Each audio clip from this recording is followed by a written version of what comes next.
I felt it first while adjusting my portfolio strap, that hard knot pressing against my fingertips at the base of my neck. The college photography exhibition was just 3 days away, my biggest opportunity yet. But this lump sent ice through my veins. At dinner, I finally gathered courage to show my mother, Sarah, and father, Robert, pulling my hair aside with trembling fingers. Mom's face hardened instantly, her fork clattering against her plate as she declared I was manufacturing drama for attention before my show. Dad nodded along, insisting I had always been theatrical when important events approached. They shifted conversation to Tyler's football scholarship, while I sat there, my pulse hammering against that terrifying mass beneath my skin. The next morning, I slipped away from my dormitory before Jessica, my roommate, woke up. The campus health center smelled like disinfectant, and fear making my stomach churn as I signed in with shaking hands.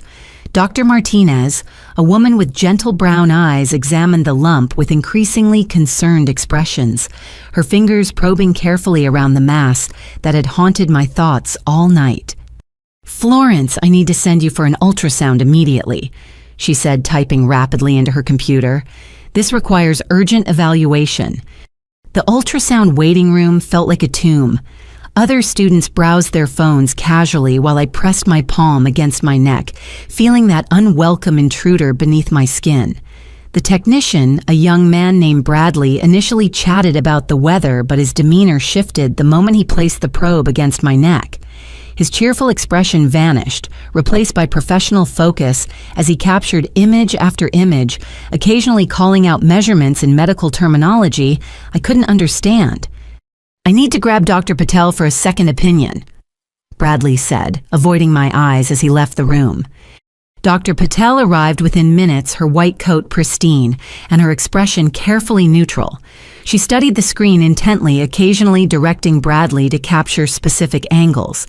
Their hushed conversation included words like irregular borders and vascular involvement that made my blood run cold. After what felt like hours, Dr. Patel sat beside me, her voice kind but firm. "Florence, we need to refer you to an oncologist as soon as possible. The mass shows concerning characteristics that require specialist evaluation." The word oncologist hit me like a physical blow. Cancer. They were worried about cancer. At 20 years old, with my whole life stretching ahead, that word felt impossible, surreal.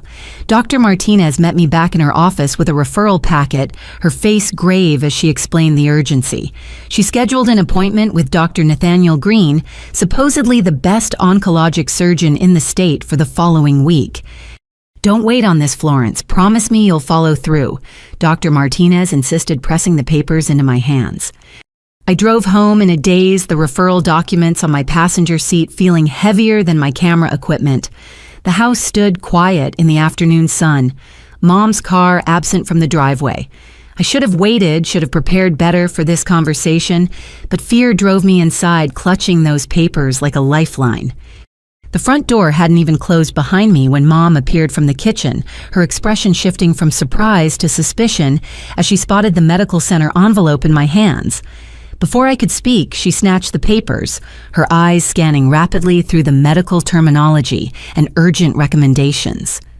"Oncologist Florence, what have you done?" Her voice rose with each word, color draining from her perfectly made-up face. "Mom, the doctors said the lump needs immediate evaluation. They're concerned about making money off gullible college students." Sarah's hands moved faster than I could react, tearing the referral into pieces.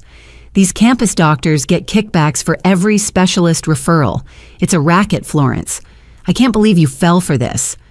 I watched in growing horror as she strode to the living room fireplace, those crucial papers crumbling in her manicured fingers. The flames consumed my diagnosis, my referral, my proof that something was terribly wrong. Orange light danced across her face as she fed each piece to the fire, her jaw set with determination. "Mom, please, I need those papers. The lump is real, I can feel it growing." She whirled on me, her blue eyes blazing with an intensity that made me step backward. "You've always done this, Florence. Every major event, every important moment for this family, you manufacture some crisis to steal the spotlight. Your brother's scholarship announcement is next week, and suddenly you have a mysterious lump. How convenient. This isn't about Tyler. This is about my health. The front door opened and Dad entered, immediately sensing the tension. Mom explained the situation in clipped tones, painting me as a hypochondriac, seeking attention through false medical scares. Dad's face darkened as he listened, his briefcase hitting the floor with unnecessary force. $2,000, Florence. That's what your little stunt at the health center cost us today. $2,000 for unnecessary tests because you can't handle your brother succeeding. The accusation stung worse than any physical pain. They truly believed I would fabricate illness for attention, that I was so petty and desperate that I'd invent a tumor to overshadow my younger brother. Tears burned my eyes as I pressed my hand against the lump, feeling its undeniable presence. Feel it then. If you think I'm lying, feel it yourselves. Neither moved toward me. Mom turned back to the fireplace, ensuring every scrap of medical documentation had burned to ash. Dad loosened his tie, his voice taking on the lecturing tone I'd heard throughout my childhood whenever I disappointed them. Your mother and I work ourselves to exhaustion maintaining this family's reputation and stability. We've sacrificed everything to give you and Tyler opportunities we never had. And this is how you repay us, with attention-seeking behavior that could damage our standing in the community. Having a medical condition isn't attention-seeking. Having a condition and imagining one are very different things, Mom interjected, brushing ash from her hands. You're anxious about your exhibition, about graduating next year, about adult responsibilities. That's normal. What's not normal is inventing medical emergencies to avoid dealing with reality. The lump throbbed as if responding to their denial, a steady pulse of wrongness at the base of my neck. But standing there, watching the last wisps of smoke carry away my medical proof, I realized argumentation was futile. They'd made their decision before I'd even walked through the door. In their minds, I was the dramatic daughter who couldn't let her brother shine, who needed constant attention and validation. I'm keeping my follow-up appointment, I said quietly, though I knew the words were hollow without insurance approval or parental support. Dad's laugh held no humor. With what insurance you're on our plan, Florence? No specialist will see you without our authorization, and we're not authorizing treatment for imaginary conditions. Mom smoothed her skirt, already moving past this conversation in her mind. Dinner will be at 6. We're having Tyler's coach over to discuss scholarship details, so please wear something appropriate and try to be supportive of your brother for once. They left me standing there, the smell of burned paper still hanging in the air. My phone buzzed with a text from Jessica asking about my whereabouts, but I couldn't bring myself to respond. How could I explain that my parents had literally burned my cancer screening referral, that they'd rather maintain their perfect family image than acknowledge their daughter might be seriously ill? I climbed the stairs to my childhood bedroom, each step feeling monumental. The lump pulsed with my heartbeat, a constant reminder of the betrayal downstairs. Through my window, I watched our suburban street carry on with normal life. Neighbors walking dogs, children riding bicycles, families who probably believed their parents would protect them from harm. The exhibition didn't matter anymore. My photography, my dreams, my entire future had compressed down to this thing growing inside my neck, and parents who refused to see it. I touched the lump again, mapping its edges, trying to convince myself it hadn't grown since morning. But deep down, I knew the truth, that my parents had just incinerated, along with those medical documents. Something was terribly wrong, and I was running out of time. 3 days after the burning incident, I woke to find a note slipped under my door. Dad's precise handwriting announced a mandatory family meeting at 4 o'clock sharp. No explanation, just the time, and a warning that attendance wasn't optional. My stomach clenched as I read it, the lump at my neck seeming to pulse with fresh anxiety. The morning dragged endlessly. I attempted to focus on my exhibition preparations, but my hands shook too badly to properly adjust my camera settings. Diana at Morrison Gallery called twice about the final setup, but I let it go to voicemail. How could I explain that my parents had scheduled a family tribunal that took precedence over my career? At 5 minutes to 4, I descended the stairs to find the living room arranged like a courtroom. Dad sat in his leather recliner, a manila folder balanced on his knee. Mom perched on the sofa's edge, her posture rigid with purpose. Tyler slouched in the corner armchair, still wearing his football practice jersey, confusion evident in his expression. "Sit," Dad commanded, pointing to the ottoman that placed me at the center of their semicircle. The folder opened to reveal printed pages, WebMD articles, psychiatric journals, blog posts about hypochondria. Mom had highlighted passages in yellow, her notations filling the margins in her schoolteacher script. My mouth went dry as I recognized the hours of research they'd compiled to diagnose me with mental illness, rather than acknowledge the physical mass growing in my neck. "Florence, your mother and I have spent considerable time understanding your situation." Dad began his tone, mimicking the patient voice he used with difficult clients. "We've consulted resources about medical anxiety in young women your age." Mom leaned forward, her perfume overwhelming in the closed space. "It's more common than you'd think, sweetheart. Young women facing major life transitions often manifest physical symptoms as a cry for help. The mind is powerful. It can create sensations that feel completely real. The lump is real," I stated flatly, my hand instinctively moving toward my neck before I forced it back to my lap. "Of course it feels real to you," Mom continued, her voice dripping with false sympathy. "That's what makes psychosomatic conditions so challenging. Your brain has convinced your body that something exists." Tyler shifted uncomfortably, his eyes darting between our parents and me. At 18, he still held on to the belief that our parents acted in our best interests, that faith would crumble today, though he didn't know it yet. Dad cleared his throat, moving to the next phase of their intervention. "We've made some decisions for your well-being, Florence. First, we've modified your health insurance coverage. Specialist visits are no longer covered without explicit approval from your primary physician, who must go through us first." The words hit like physical blows. They were systematically cutting off my access to medical care, building walls between me and any hope of treatment. My fingers curled into fists, nails biting into my palms as I fought to maintain composure. "You can't do that. I'm 20 years old. I'm an adult." "An adult still on our insurance plan," Dad countered smoothly. "An adult whose education we finance, whose housing we supplement, whose entire life we support. With that support comes certain guidelines." Mom produced another document, this one bearing the letterhead of our family physician, Dr. Harold Montgomery, a man who'd attended their dinner parties for 15 years, whose daughter had been in Tyler's graduating class. His loyalty to my parents far exceeded any medical oath. "Dr. Montgomery agrees that your symptoms are stress-related. He's prescribed a mild anti-anxiety medication and recommends counseling for your attention-seeking behaviors. He hasn't even examined me."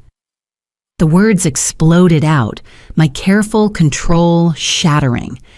How can he prescribe anything without seeing the lump? Because there is no lump. Dad's patience evaporated, his face flushing red. "There's a stressed young woman who can't handle her brother's success, who needs to create drama to remain the center of attention." Tyler flinched at the accusation, his confusion deepening. "What's going on, Flor? Are you sick?" "Tyler, your sister is experiencing psychological difficulties." Mom explained, her tone suggesting she was protecting him from ugly truths. "It's nothing for you to worry about. Focus on your scholarship meetings." The dismissal of my brother's concerns sparked fresh rage. They were painting me as the unstable sister, the family burden who couldn't celebrate others' achievements without manufacturing crisis. Tyler would remember this version of events, would carry their narrative forward unless I could make him see truth. "Feel my neck," I said directly to Tyler, ignoring our parents' sharp intakes of breath. "Right here at the base. Feel it yourself and tell me it's imaginary." Tyler started to rise, but Dad's sharp command froze him mid-motion. "Tyler, sit down. We don't indulge delusions. It only makes them worse. Robert's right, Mom added quickly. Participating in Florence's fantasy would be enabling harmful behavior. We have to show tough love. The phone rang, shattering the tension. Mom glanced at the caller ID, her lips pursing with annoyance. It's your Aunt Margaret, again. Don't answer, Dad instructed, though Mom had already declined the call. We don't need her interfering with family matters.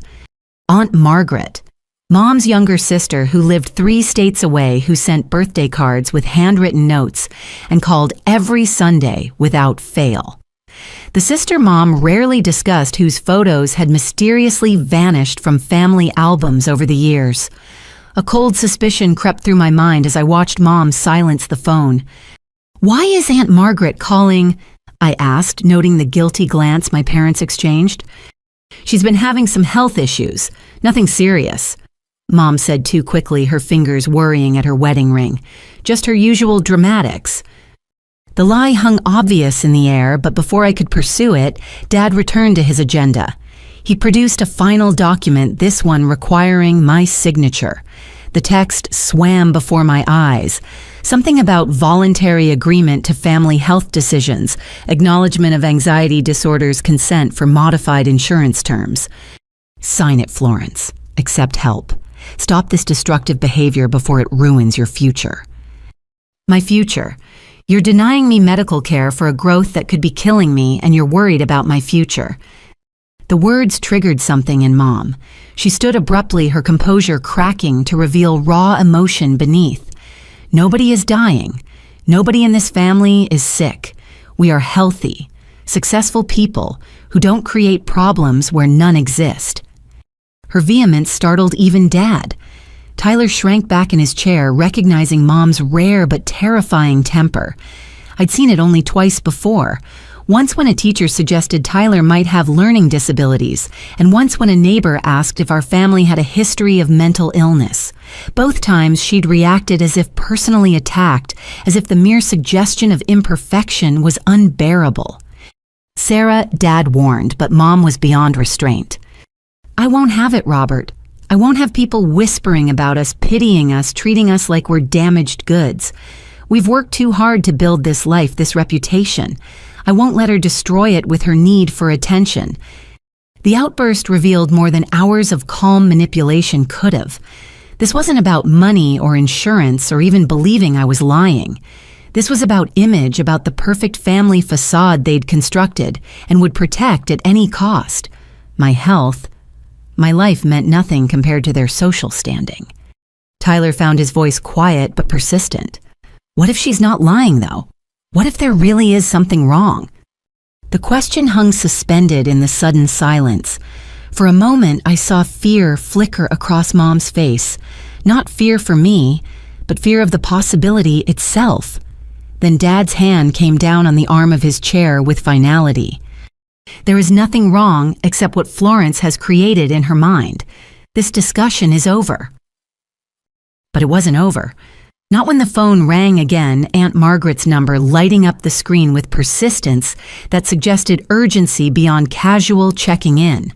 Not when Mom's hands trembled as she powered off the phone entirely.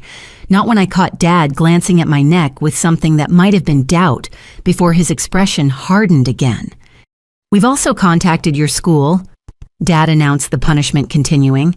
They've been informed that you're receiving private family care for anxiety-related issues. Any attempts to seek treatment through campus services will be reported to us immediately. The trap was complete. They'd cut off every avenue, blocked every path to help. Insurance, campus health, even Dr. Montgomery, all aligned against me. I sat on that ottoman feeling the walls close in the lump, throbbing with each panicked heartbeat. This is abuse. I whispered the words falling into space between us like stones into deep water. Mom laughed sharp and bitter. Abuse. We're saving you from yourself, Florence. Someday you'll thank us for stopping this spiral before it consumed you. Someday you'll realize what you've done. I countered, standing on unsteady legs. When it's too late, when this thing has spread beyond fixing, you'll remember this moment. "Enough dramatics," Dad said wearily. "Sign the paper or pack your things. Those are your options." The ultimatum hung clear: compliance or homelessness. Submit to their version of reality or lose everything. I looked at Tyler, hoping to find an ally, but his face showed only confusion and the beginning of doubt. Their poison was already working, painting me as the unstable element in our perfect family dynamic. I signed the paper with numb fingers, each letter of my name a small death. They'd won this round, forced my hand through financial coercion and systematic isolation. But as I climbed back to my room, I pressed my fingers against the lump and made a promise. Somehow, someway, I would find help. Their denial couldn't change biology, couldn't stop whatever was growing inside me. Through my window, I watched Aunt Margaret's name appear once more on Mom's phone screen before she blocked the number entirely. Whatever secrets they were keeping, whatever history they were desperate to bury, it was worth more to them than their daughter's life. That truth hurt worse than any tumor ever could. The morning sun streaming through Morrison Gallery's floor-to-ceiling windows usually energized me, but 3 weeks after the family meeting, I could barely lift my camera bag from my car. Each piece of equipment felt like it weighed 50 pounds, though I knew my Nikon setup hadn't changed. What had changed was my body's ability to carry what had once been effortless. Diana emerged from her office as I struggled with the tripod case, her keen artistic eye immediately cataloging details others might miss. The gallery owner possessed an uncanny ability to read people, like installations deconstructing their pieces to understand the whole. Today her gaze lingered on my neck, though I'd carefully arranged a silk scarf to hide the growing mass. "Florence, darling, you look exhausted. The Henderson wedding shoot isn't until 2. Why don't you rest in the back office?" I forced brightness into my voice, adjusting the scarf as casually as possible. "Just didn't sleep well. Pre-show jitters, you know." Diana's expression suggested she knew nothing of the sort, but she allowed the lie to stand. The Henderson wedding, a coup for a student photographer arranged through Diana's connections. The mother of the bride had specifically requested the young artist with the emotional eye after seeing my portfolio. 6 months ago, I would have been ecstatic. Now I wondered if I'd survive the 8-hour shoot. The morning crawled by as I attempted to organize equipment for the wedding. My hands trembled while switching lenses, and twice I had to sit down when dark spots danced across my vision. The fatigue went bone deep, unlike anything I'd experienced before. Not the exhaustion of all-nighters or final exams, but something systemic, as if my body was dividing its resources between basic function and fighting an internal war. "Florence, could you grab the reflector kit from the storage room?" Diana called from the front desk where she was finalizing contracts. The storage room sat at the back of the gallery, perhaps 30 feet away. 6 months ago, I would have jogged there without thought. Now those 30 feet stretched like a marathon. I gripped the wall for support, willing my legs to cooperate. The reflector kit sat on a shelf at eye level, but lifting my arms to reach it sent shooting pains through my neck and shoulders. "Let me get that." Diana appeared beside me, her expression no longer politely concerned, but genuinely alarmed. She retrieved the kit easily, then placed a gentle hand on my shoulder. The touch was meant to be comforting, but I couldn't suppress a wince as her fingers grazed the edge of the swollen area. "Florence, what's really going on? And please don't insult my intelligence with more lies about poor sleep." The kindness in her voice nearly broke me. Here was an adult who actually saw my declining condition, who cared enough to push past polite fiction. But the family meeting's threats echoed in my mind. Any attempt to seek help would result in losing my housing, my education, my future. "I'm just under a lot of stress. Family stuff, you know how it is." Diana studied me with those artist's eyes, reading the story written in my pallor, my careful movements, the way I unconsciously protected my neck. "I know that whatever's happening, you're not getting the support you need. My door is always open, Florence. Always." The Henderson wedding shoot became a test of endurance. The bride Charlotte glowed with happiness while I struggled to hold my camera steady. During the ceremony, I braced myself against architectural elements, a column here, a railing there, disguising my weakness as artistic positioning. The reception proved worse with heavy equipment changes and constant movement through crowded spaces. "You're incredibly talented," Mrs. Henderson gushed during a break in formal photos, "though you look rather pale, dear. Are you feeling all right?" Her motherly concern almost undid my composure. Here was a stranger showing more care for my well-being than my own parents. I mumbled something about the heat and escaped to the bathroom, where I confronted my reflection. The scarf had shifted during the shoot, revealing the mass that now distorted the natural line of my neck. No longer a lump, but a visible growth, angry and swollen, impossible to dismiss as imagination. I adjusted the scarf with shaking hands, applied more concealer to the bruise-like discoloration spreading from the site, and returned to finish the shoot through sheer will. Every photo cost me each smile I coaxed from the wedding party, paid for with my diminishing reserves. By the time I packed up my equipment, my entire body screamed with exhaustion.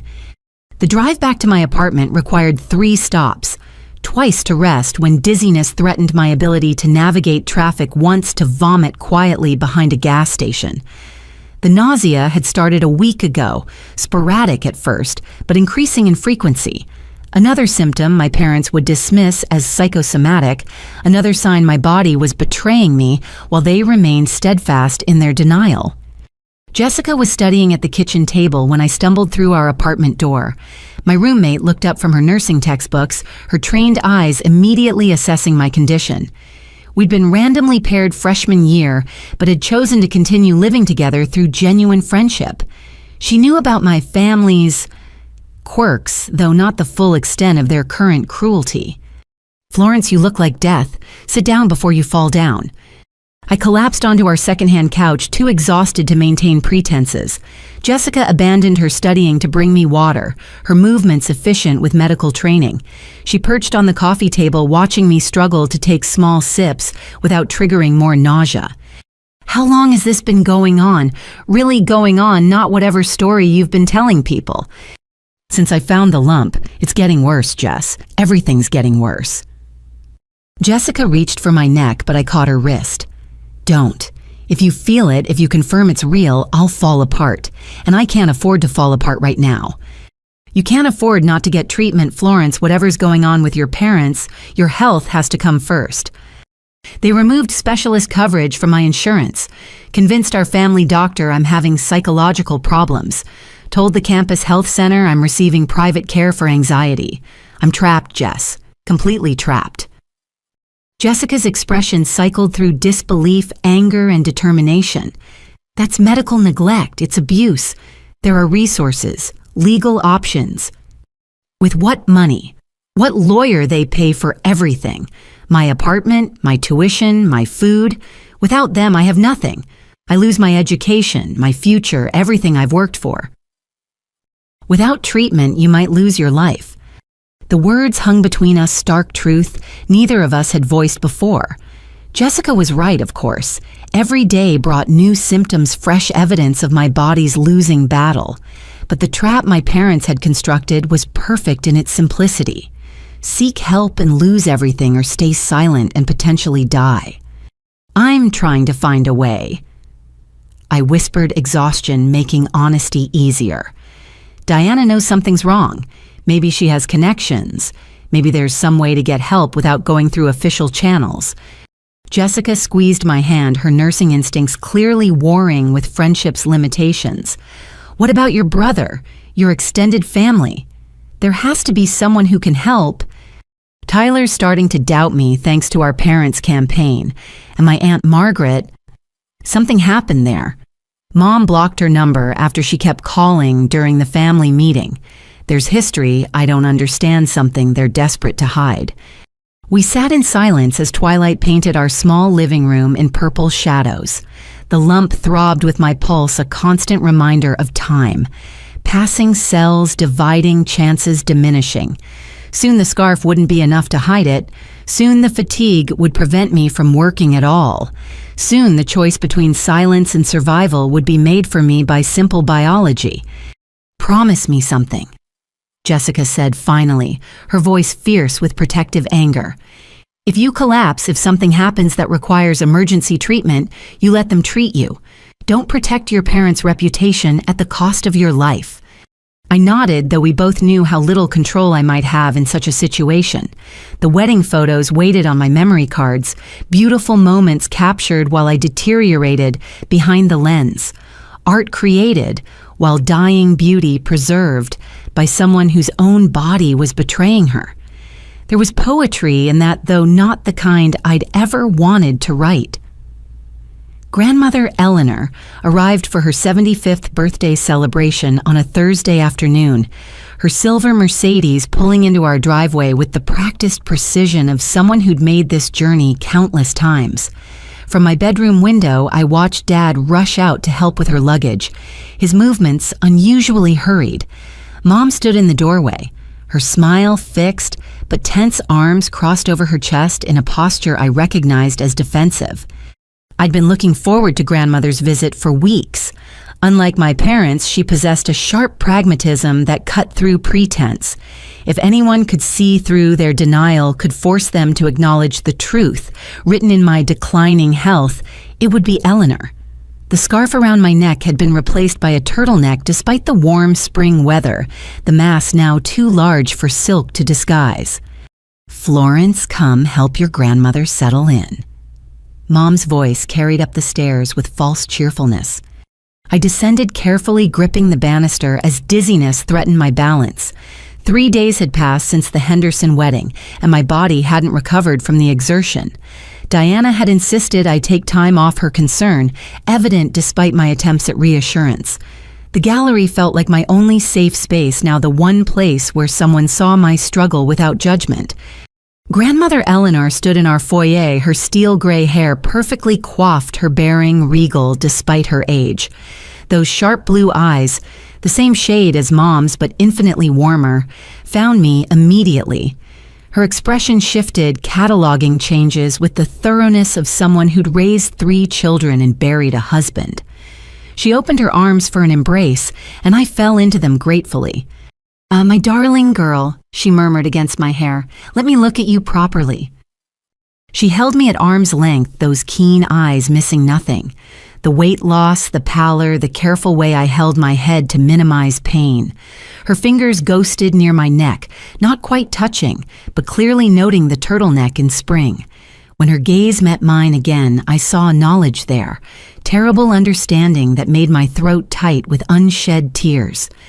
"Eleanor, you must be exhausted from the drive," Mom interjected quickly. "Your room is ready and dinner will be at 6. "Sarah, I've driven here from Richmond dozens of times. I'm perfectly fine." Grandmother's tone brooked no argument. "Florence was about to show me her latest photography work, weren't you, dear?" It wasn't a question. I nodded, grateful for the excuse to escape my parents' suffocating presence. Grandmother linked her arm through mine, her grip surprisingly strong as she provided subtle support for my unsteady gait. We made our way to the converted garage that served as my makeshift studio, leaving my parents exchanging worried glances behind us. Once inside the studio, away from watching eyes, Grandmother's facade crumbled. She guided me to sit on the worn love seat I'd rescued from a yard sale, then settled beside me with careful movements that belied her age. Her hand found mine, paper-dry skin warm and comforting. "Show me," she said simply. I knew what she meant. With trembling fingers, I pulled down the turtleneck's collar, revealing what I'd hidden for weeks. The mass distorted my neck's natural lines, swollen and angry-looking, with veins visible beneath stretched skin. Grandmother's intake of breath was sharp-pained, but she didn't look away. Instead, she studied it with the same unflinching gaze she'd once used to assess skinned knees and childhood injuries. "How long?" "I found it 2 months ago. It's grown significantly since then." "And your parents?" "They burned my referral to an oncologist, said I'm making it up for attention, that it's all in my head. They've blocked me from getting treatment, convinced everyone I'm having psychological problems." Grandmother's face went very still, a dangerous kind of quiet I'd rarely seen from her. Her fingers tightened around mine as she visibly struggled with some internal battle.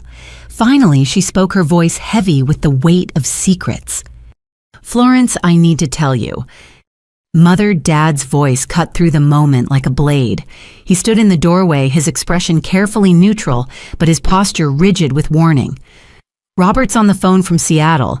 He wanted to wish you happy birthday." "Robert can wait," Grandmother said firmly. "I'm speaking with my granddaughter." "It's international. The connection is poor. You should take it now."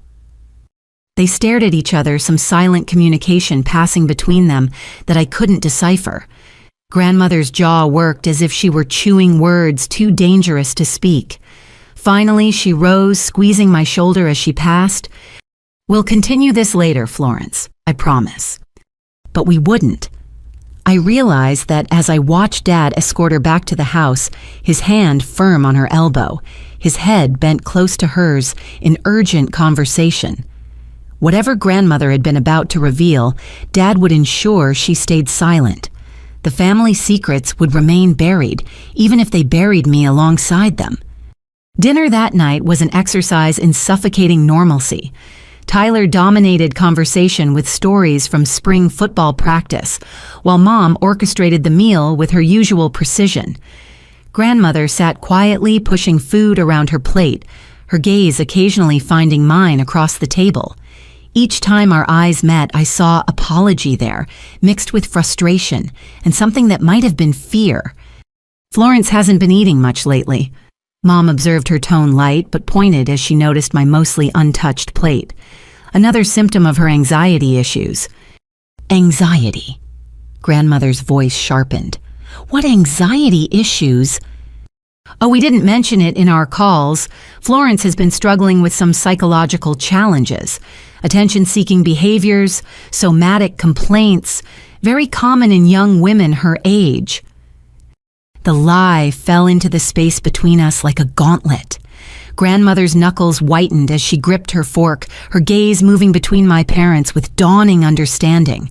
She'd raised Sarah new. Her tells recognized the particular brand of denial her daughter wielded like a weapon. "I see," Grandmother said slowly.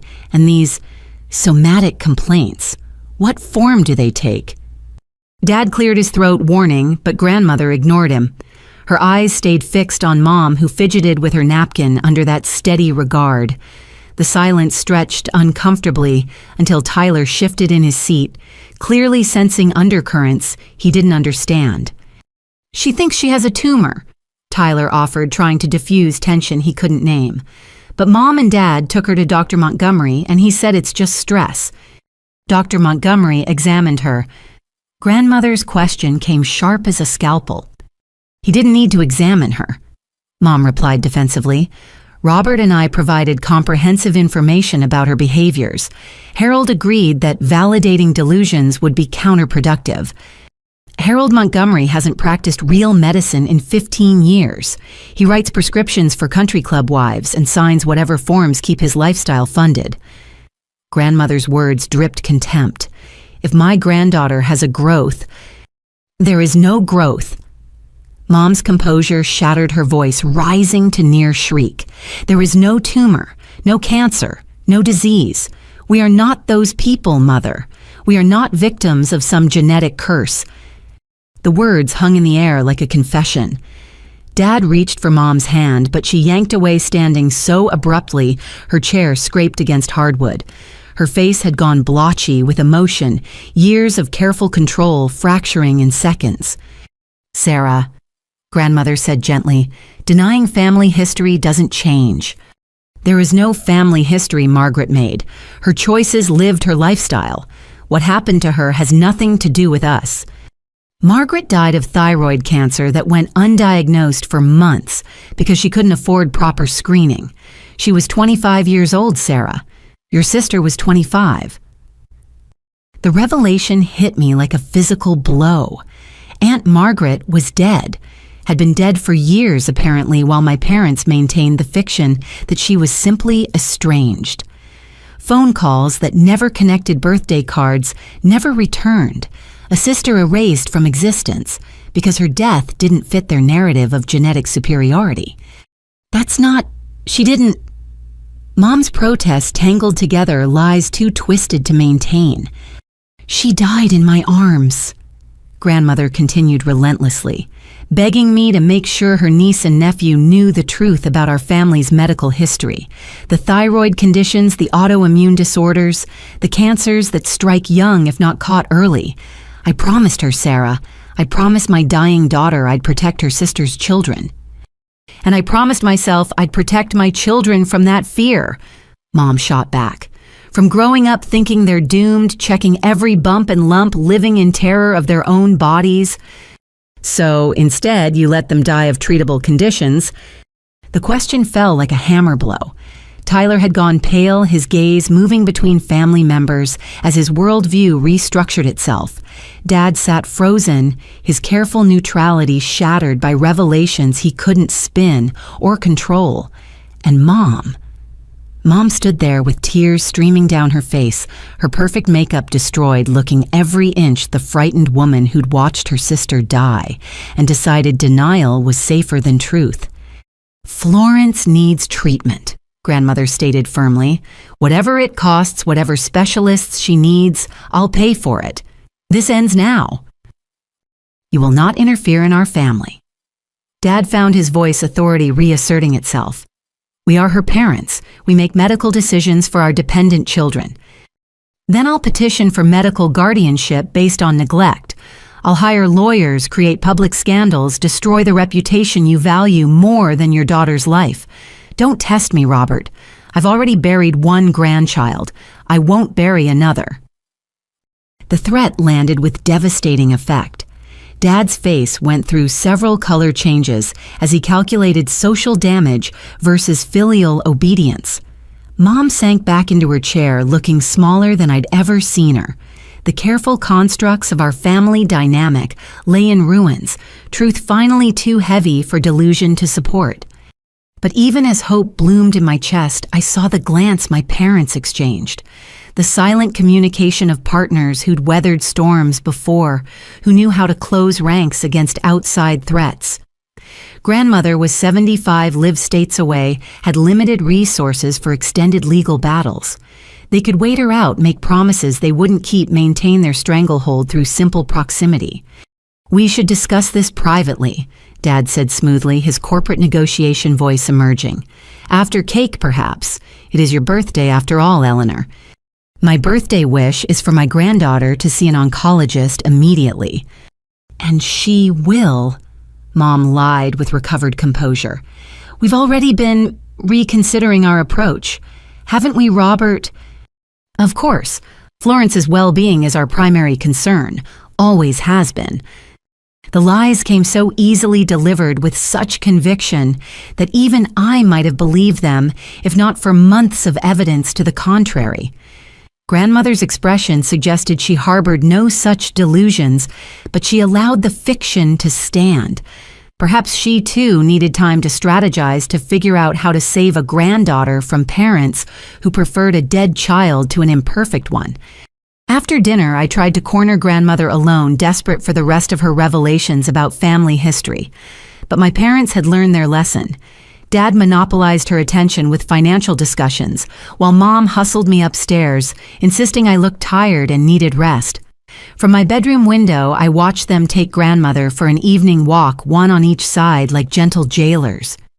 Tyler knocked on my door near midnight, his face puffy from crying. My golden boy brother, the football star with the scholarship and bright future, looked lost and young in his pajamas. He sat on my bed, shoulders hunched with the weight of unwelcome knowledge. Is it true about Aunt Margaret, about genetic stuff? I don't know. Tonight's the first I've heard of it. But Tyler, this lump is real. I need you to know that to believe me. It's real and it's getting worse. He nodded slowly, processing truths that shattered 18 years of parental infallibility. Grandmother seemed really scared.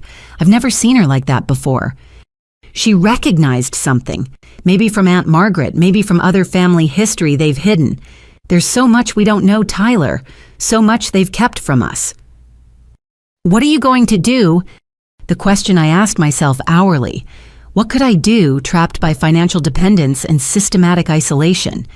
Even with grandmother's support, my parents held all the cards. They'd proven tonight that they'd rather live with comfortable lies than face difficult truths, even if those lies cost their daughter's life. I don't know, I admitted. Try to survive until I can find a way out. Tyler hugged me, then careful of my neck, his football player's strength tempered by newfound awareness of my fragility. When he left, I lay in the dark, feeling the mass pulse with my heartbeat, wondering how many more family dinners I'd survive. Grandmother would leave in 2 days, return to Richmond with her terrible knowledge and limited power to help, and I'd remain here dying by degrees while my parents perfected their performance of loving concern. The betrayal had deepened tonight, spread from simple denial to revealed deception spanning years. They'd hidden a sister's death, erased family medical history, chosen reputation over truth at every turn. The lump at my neck felt almost secondary to the cancer of lies that had metastasized through our family's foundation. Both were killing me, but only one made me wish I were already dead. The morning shift at Bradley's bookstore had always been my sanctuary. Between the gallery work and family chaos, these quiet hours among towering shelves offered peace I found nowhere else. Thomas Bradley, the owner, understood my love for the written word and had hired me sophomore year, despite my lack of retail experience. Now, 8 months later, I could barely manage the simple task of alphabetizing returns. My hands trembled as I lifted a hardcover biography from the cart, its weight seemingly tripled since last week. The book slipped from my weakened grip, landing spine first on the polished floor with a crack that echoed through the empty store. I stared at it, calculating the energy required to bend down, retrieve it, and start again. The equation felt insurmountable. Take your time, Florence. The books aren't going anywhere. Thomas emerged from behind the ancient cash register, his kind face creased with concern. At 53, he moved with the careful grace of someone who'd spent decades navigating narrow aisles and precarious book stacks. His salt and pepper beard couldn't hide the worry in his expression as he watched me struggle with tasks that had once been effortless. "I'm fine, just butterfingers today." I lied, forcing myself to reach for the fallen book.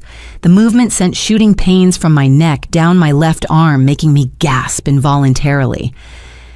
Thomas retrieved the book himself, placing it gently on the cart. "Why don't you work the register this morning? I can handle the shelving." "But you hired me specifically for the physical work so you could focus on inventory and customer service." "I hired you because you treat books like treasures and customers like friends. The rest is just logistics." His kindness threatened my carefully maintained composure. Thomas had never pried into my declining health, never questioned the scarves and turtlenecks in increasingly warm weather. But he'd quietly adjusted my duties, reduced my hours while maintaining my pay, created a safety net I desperately needed but couldn't acknowledge without falling apart. I made it 90 minutes before the first wave of vertigo struck. A customer was asking about travel guides to Italy, her voice fading in and out like a badly tuned radio. I gripped the counter's edge knuckles, white with effort, trying to focus on her moving lips. The fluorescent lights seemed to pulse with my heartbeat, each throb sending lightning through my skull. Miss, are you all right?" The woman's concern pierced through the fog. I forced my eyes open. When had I closed them? To find her leaning across the counter, one hand extended as if to catch me. Behind her, Thomas had abandoned his pricing to move closer, his body language coiled to spring into action. "Just a head rush." I managed the words thick and clumsy. "The travel section is on the second floor, left side, past the reading nook." She departed reluctantly, casting worried glances over her shoulder. Thomas waited until the door chimes settled before approaching his movements, careful as if I might spook like a wounded animal. He'd seen through my bravado from the beginning, I realized. Had been watching me deteriorate for weeks with the patience of someone who understood suffering. "Florence, when's the last time you ate something substantial?" The question required thought I couldn't spare. Yesterday, the day before food had become an enemy, my throat too swollen to swallow comfortably my stomach, rebelling against anything more complex than water and crackers. The energy required to eat felt better spent on simply surviving each day. This morning, I lied reflexively. "Big breakfast." "Try again. And this time, remember that I've known you for almost 3 years. You're a terrible liar when you're healthy, and whatever's happening now has only made you worse at it." Tears pricked my eyes at his gentle honesty. Here was another person willing to see my truth, to acknowledge what my parents denied with such vehemence. But acknowledging meant explaining, and explaining meant revealing the depth of my family's betrayal.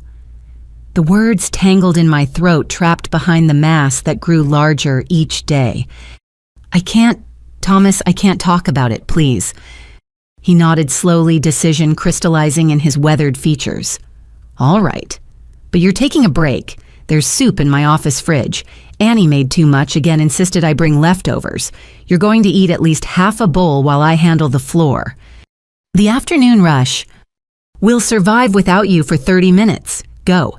That's an order from your tyrannical boss." His wife Annie's soup was homemade chicken noodle still warm in its container. I managed 3 spoonfuls before my body rebelled, sending me racing for the employee bathroom. When I emerged shaky and humiliated, Thomas stood outside with a bottle of water and a dampened paper towel. "That's it. I'm calling someone to pick you up." "No." The word came out sharper than intended, panic flooding my system. If he called my parents, if they discovered I'd been struggling at work, they'd use it as evidence of my supposed mental breakdown. "Please, Thomas, I just need a few minutes. I can finish my shift." "Florence, you can barely stand upright. Whatever's going on, pushing yourself like this isn't helping." "You don't understand. If I leave early, if anyone finds out I'm struggling, I'll lose everything. My job, my apartment, my education. Everything depends on maintaining the illusion that I'm fine."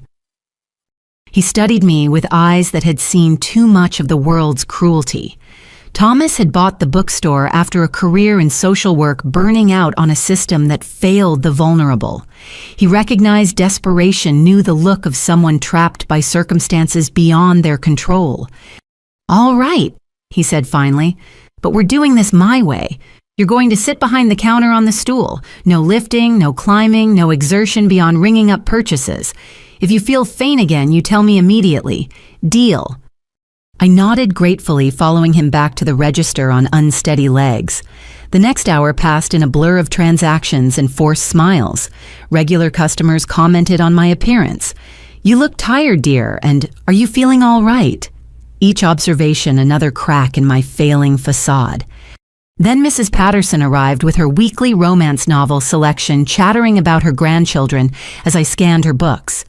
The scanner felt impossibly heavy in my hand, the simple motion of passing it over barcodes requiring tremendous concentration. Black spots danced at the edges of my vision, multiplying with each breath. "Florence." Mrs. Patterson's voice seemed to come from very far away. "Honey, you're swaying."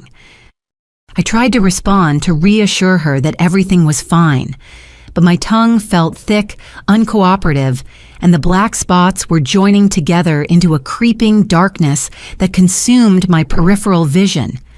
The last thing I heard was Thomas shouting my name before the world tilted sideways and disappeared entirely. Consciousness returned in stages. The smell of old paper and coffee, the feel of cool concrete beneath my cheek, voices raised in urgent discussion. I lay still, taking inventory of my body while keeping my eyes closed. The pain in my neck had spread down my spine, a line of fire that made even breathing an ordeal. "Ambulance is 3 minutes out." Thomas's voice tight with worry. "Should we move her, Mrs. Patterson?" near tears. "No, keep her still. Florence, can you hear me?" I opened my eyes to find Thomas kneeling beside me, his face upside down from my position on the floor. Behind him, Mrs. Patterson clutched her romance novels like prayer books, her expression stricken. Other customers had formed a loose circle, their faces mixtures of concern and morbid curiosity. "Don't," I whispered, panic giving me strength to push up on one elbow. "Please, Thomas, cancel the ambulance. I can't go to the hospital." "You collapsed, Florence. You need medical attention." "I can't. They'll call my parents. I can't. Please." But it was too late.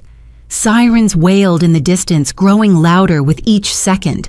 Soon EMTs would arrive, would see the mass distorting my neck, would ask questions I couldn't answer without revealing months of deliberate neglect. The hospital would want insurance information. Emergency contacts would insist on notifying my parents as their barely adult daughter arrived unconscious and obviously ill. Thomas gripped my hand as the sirens reached deafening levels. "Whatever's been happening, it ends here. You're going to get help whether your parents approve or not." The bookstore's door chimes sang their gentle song as EMTs rushed in with equipment and professional efficiency. They surrounded me with skilled hands and careful questions, their faces carefully neutral as they cataloged vital signs that told a story of systemic failure. One of them, a young woman with kind brown eyes, carefully moved my collar to place monitoring equipment and couldn't suppress her intake of breath. "How long have you had this mass, honey?" "2 months. I admitted, too exhausted for lies. "Maybe longer." "And you're being treated by—" "No one. My parents won't let me see a doctor. They think I'm making it up." The EMTs exchanged glances over my head, professional communication that spoke volumes. The woman squeezed my shoulder gently as they prepared to move me onto a gurney. "Well, you're going to see lots of doctors now. We're taking you to St. Mary's and they're going to take excellent care of you." As they wheeled me through the bookstore, past shelves that had been my refuge, and customers who'd shown more concern than my own family, I caught sight of Thomas. He stood by his register phone already in hand, jaw set with determination. He'd call my parents, I knew, but not to enable their delusions. Thomas Bradley had spent a career protecting the vulnerable, and today that included me. The ambulance doors closed on my old life, the one where I pretended everything was fine, where I hid my symptoms and enabled my parents' denial. Whatever came next, whether treatment or confrontation or the complete destruction of my family's carefully constructed image, it started with this unwilling journey toward truth. The sirens wailed as we raced through familiar streets, each turn taking me closer to a reckoning 2 months in the making. The mass at my neck throbbed with my racing heartbeat, no longer hidden, no longer denied. For better or worse, my collapse at Bradley's bookstore had brought everything into the light. The emergency room at St. Mary's Hospital buzzed with controlled chaos, but my cubicle felt like an island of terrible stillness. I'd been here 2 hours, poked and prodded by a succession of increasingly concerned medical professionals. The initial EMT report had triggered a cascade of tests, each result adding urgency to my case. Now I waited for Dr. Walsh, the emergency attending physician, to return with the MRI results. The machine had been a nightmare of claustrophobia and noise, 45 minutes of lying perfectly still, while magnetic fields mapped the invader in my neck. The technician had maintained professional composure, but I'd caught her expression when she thought I wasn't looking. The same recognition I'd seen in every medical professional who'd examined me today. Whatever they saw, it wasn't good. Florence. I'm Maria Santos from Patient Services. A woman entered carrying a clipboard and wearing the carefully neutral expression of someone trained to deliver difficult news. I understand you're here alone. We should discuss your insurance situation and contact your emergency contacts. My parents have been called. They're on their way. Maria settled into the visitor's chair, her movements practiced and soothing. I see you're listed on your parents' insurance, but there are some flags in the system about coverage limitations. Can you tell me about that? The whole sordid story spilled out. The burned referral, the family meeting, the systematic blocking of medical care. Maria's expression never changed, but her note-taking became increasingly rapid. When I finished, she set down her pen with careful deliberation. "Florence, what your parents have done may constitute medical neglect. You're 20 years old, legally an adult. There are options available to ensure you receive necessary treatment regardless of their consent." "But they pay for everything, school, housing, food." "Your life is worth more than tuition. We have emergency funds, charity care programs, legal advocates who specialize in cases like yours. But first, let's see what Dr. Walsh has found." As if summoned by her words, Dr. Walsh appeared in the doorway. Mid-40s with prematurely gray hair, he carried himself with the gravity of someone about to deliver life-altering news. The large envelope in his hands contained films that would either validate months of suffering or confirm my parents' accusations of attention-seeking. "Florence, I've reviewed your MRI results with our radiologist and oncology team." He pulled the films from their envelope, holding them up to the fluorescent light. "This mass at the base of your neck is approximately 6 centimeters in diameter. It's pressing against your trachea, which explains your breathing difficulties, and has begun to infiltrate surrounding tissue structures." The image looked alien, a white starburst of wrongness where smooth tissue should be. 6 centimeters, larger than a golf ball, smaller than a tennis ball, but devastating in its implications. Dr. Walsh traced the edges with his pen, indicating tendrils that reached like grasping fingers toward vital structures. "Based on the imaging and your blood work, we're looking at what appears to be an aggressive thyroid malignancy. The good news is that it's still operable, though barely. Another few weeks of growth and we'd be having a very different conversation."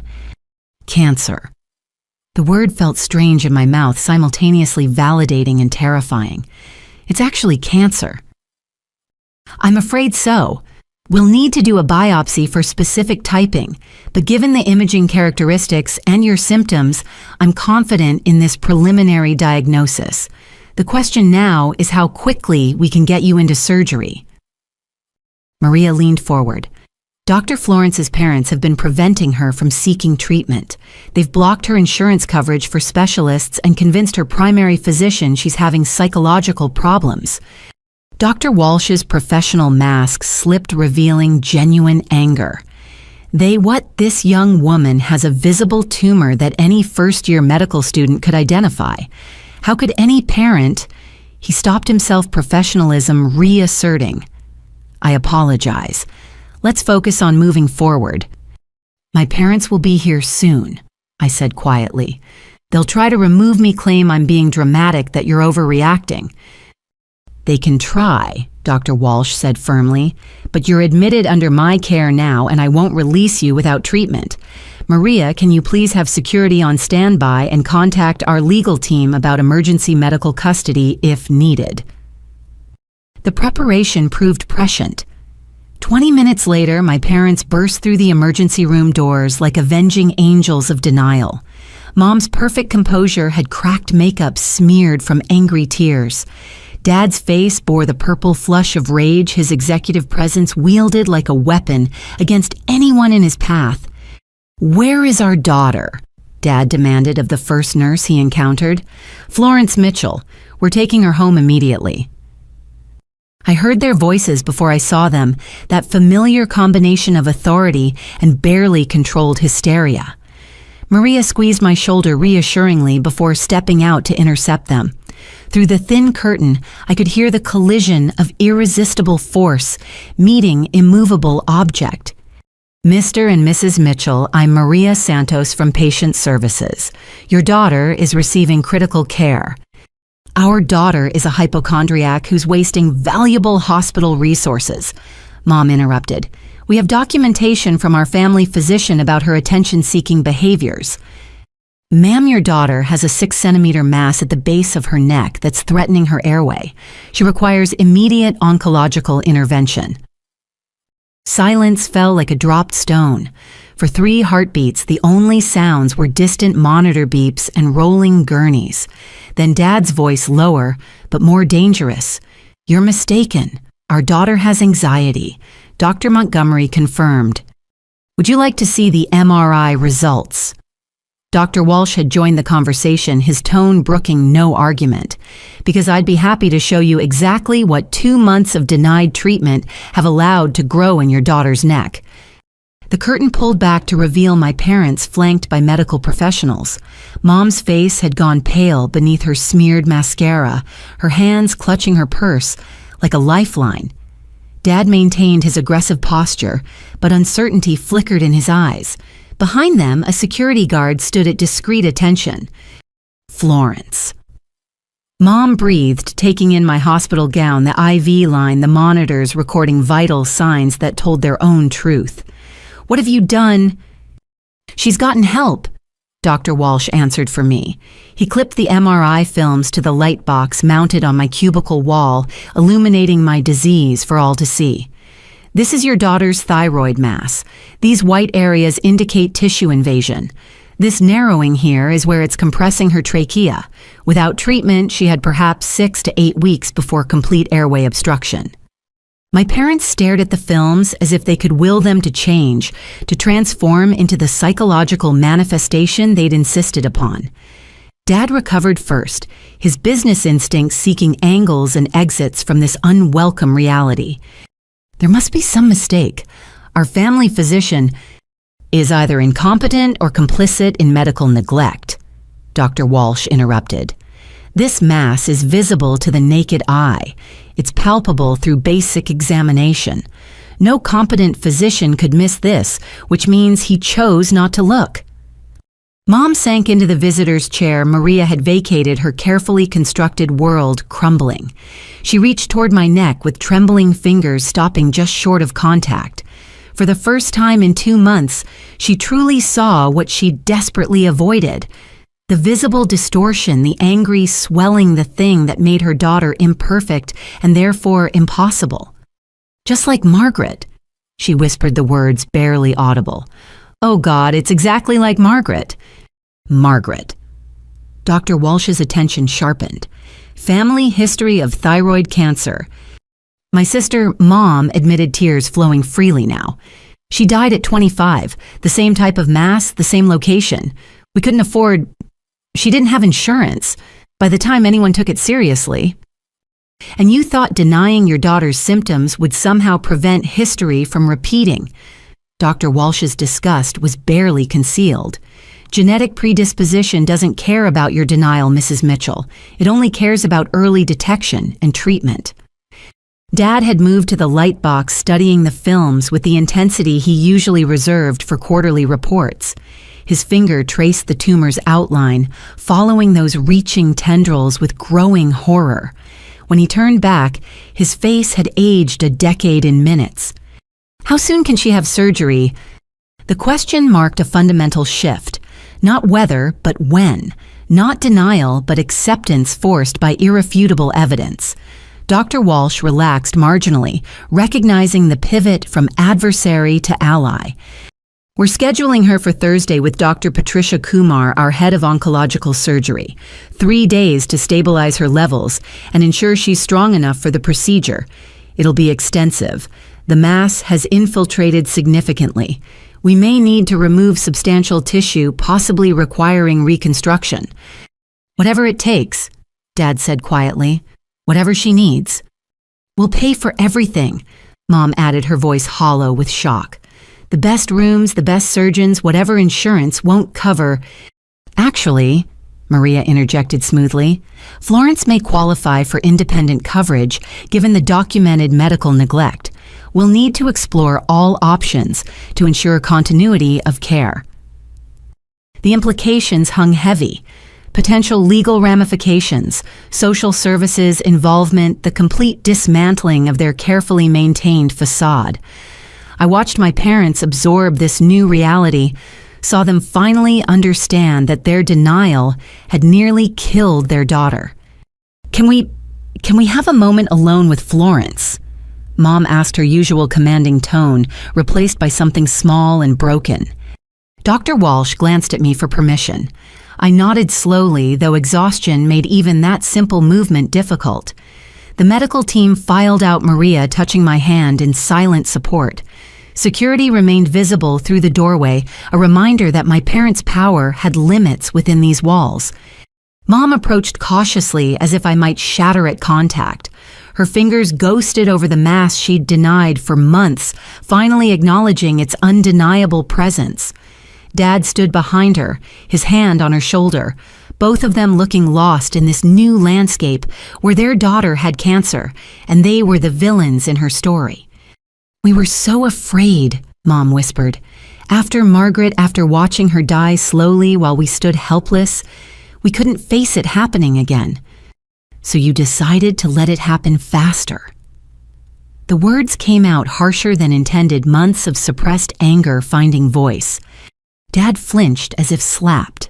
"We thought, if we didn't acknowledge it, if we refused to let it be real..."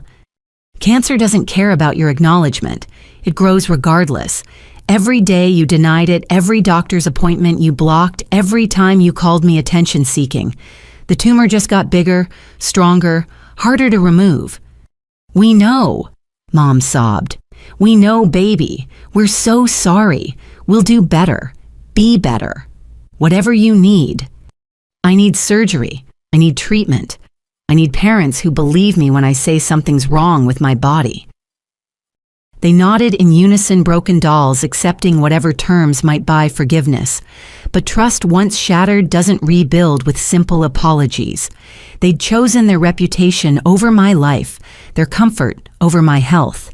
The mass in my neck would be removed, but the scars of their betrayal would last far longer than any surgical incision. "Thursday," I said finally.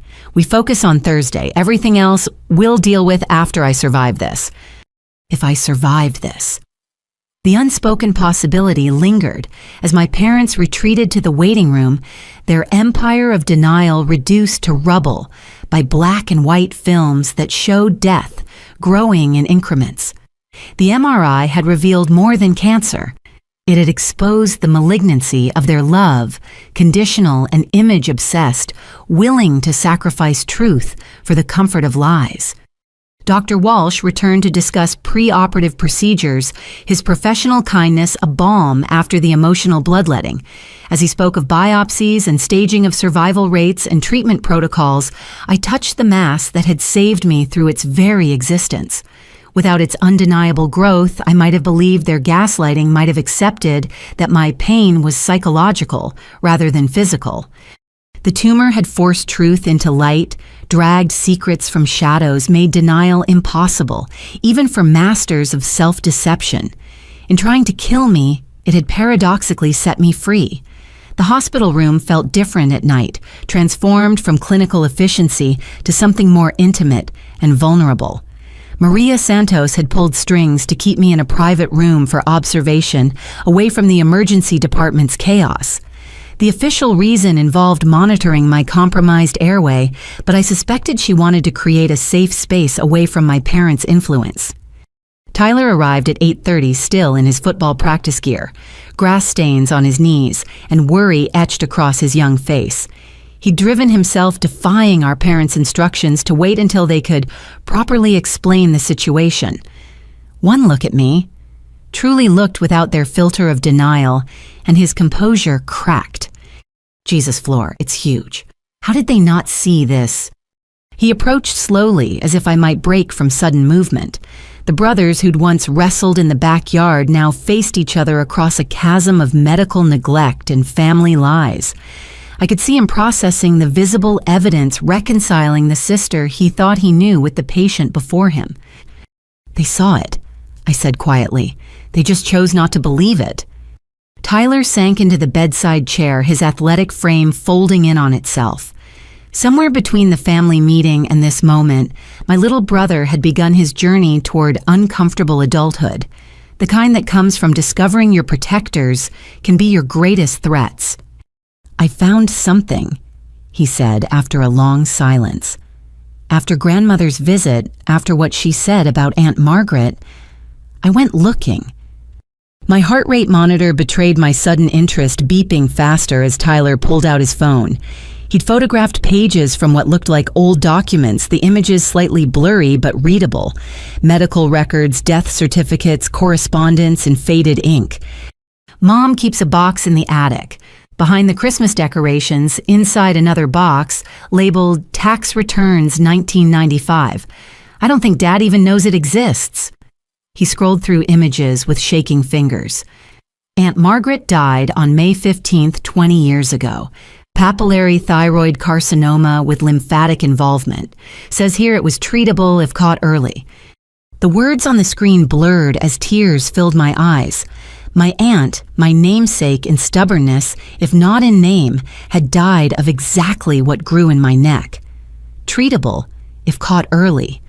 A refrain that would haunt my parents if they had any conscience left. There's more?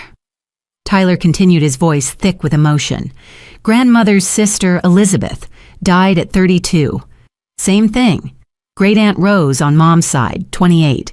There's a genetic counselor's report from 15 years ago recommending annual screenings for all family members starting at age 18. 15 years ago, when you were 3 and I was 5. They knew Flor. They've known our entire lives that we were at risk, and they did nothing. Worse than nothing, they actively hid it. A knock interrupted our devastating archaeology. Maria entered with a young man in scrubs who introduced himself as Dr. Benjamin Park, the overnight hospitalist. He looked barely older than Tyler, but his eyes held the weight of someone who'd already seen too much preventable tragedy. I've been reviewing your case, Dr. Park said, settling at the foot of my bed. Maria filled me in on the family dynamics. I'd like to keep you for observation tonight, given your airway compromise and the emotional stress of today's revelations. My parents have no say in your medical care. You're 20 years old, legally competent, and in a safe environment. They can visit during normal hours if you choose to allow it, but they cannot remove you against medical advice. The relief nearly undid me. For months, I'd been trapped in their web of denial, isolated from help by financial dependence and systematic gaslighting. Here, finally, were professionals who saw through the facade, who prioritized my health over their comfort.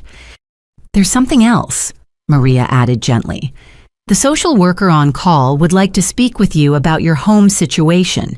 Given the documented medical neglect and your financial dependence, there may be resources available to help you maintain independence during treatment. You mean not going back home? That would be your choice. But we want you to know you have options beyond returning to an environment that endangered your life. Tyler's hand found mine, squeezing with protective ferocity. My baby brother, the golden child who'd never questioned our parents' perfection, was recalculating his entire world view in real time. I could see him weighing loyalties, choosing sides in a war he'd never asked to join. I'll help, he said firmly. Whatever you need, Flor. Money, transportation, a place to stay. I've got scholarship money coming in and I can take out loans. Tyler, no, you can't jeopardize your future for me.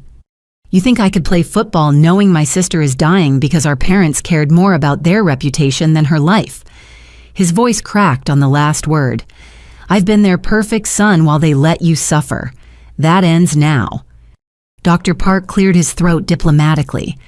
While family support is valuable, let's focus on immediate medical needs. Florence, we've scheduled your biopsy for tomorrow morning. Dr. Kumar wants cellular confirmation before Thursday's surgery, though the imaging is fairly conclusive. We discussed procedures and possibilities, the cold medical terminology somehow comforting after months of emotional manipulation. Cancer had stages, grades, treatment protocols, concrete realities that couldn't be denied or twisted to fit convenient narratives. As Dr. Park left, Tyler's phone buzzed with messages. Our parents demanding his return, threatening consequences for his betrayal. He turned the phone face down without responding, his jaw set with determination I'd rarely seen outside the football field. Show me more, I requested, gesturing to his photographed evidence. The box's contents revealed a family history our parents had desperately tried to bury. Medical records spanning generations, all showing the same pattern. thyroid masses appearing in young women, treatable when caught early, fatal when ignored. Margaret's records were the most detailed, including increasingly desperate letters to various clinics begging for payment plans, charity care, anything to save her life. "This one got to me," Tyler said, showing me a handwritten note in Margaret's distinctive scrawl. "It's dated 2 weeks before she died. Sarah, I know you're scared for your future children, but promise me you won't hide from this. Promise me you'll tell them the truth, get them tested, give them the chance I didn't have. Love them enough to face the fear. All my love, Maggie." "She broke her promise," I whispered.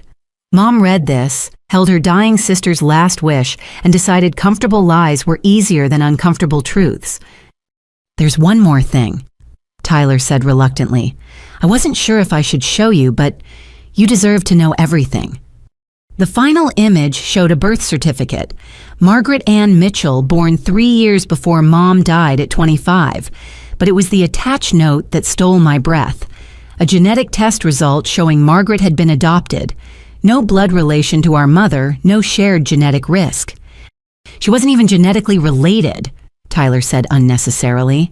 "Mom let her adoptive sister die of a hereditary disease that couldn't have been hereditary for her, and then used her death to justify hiding the real family history from us."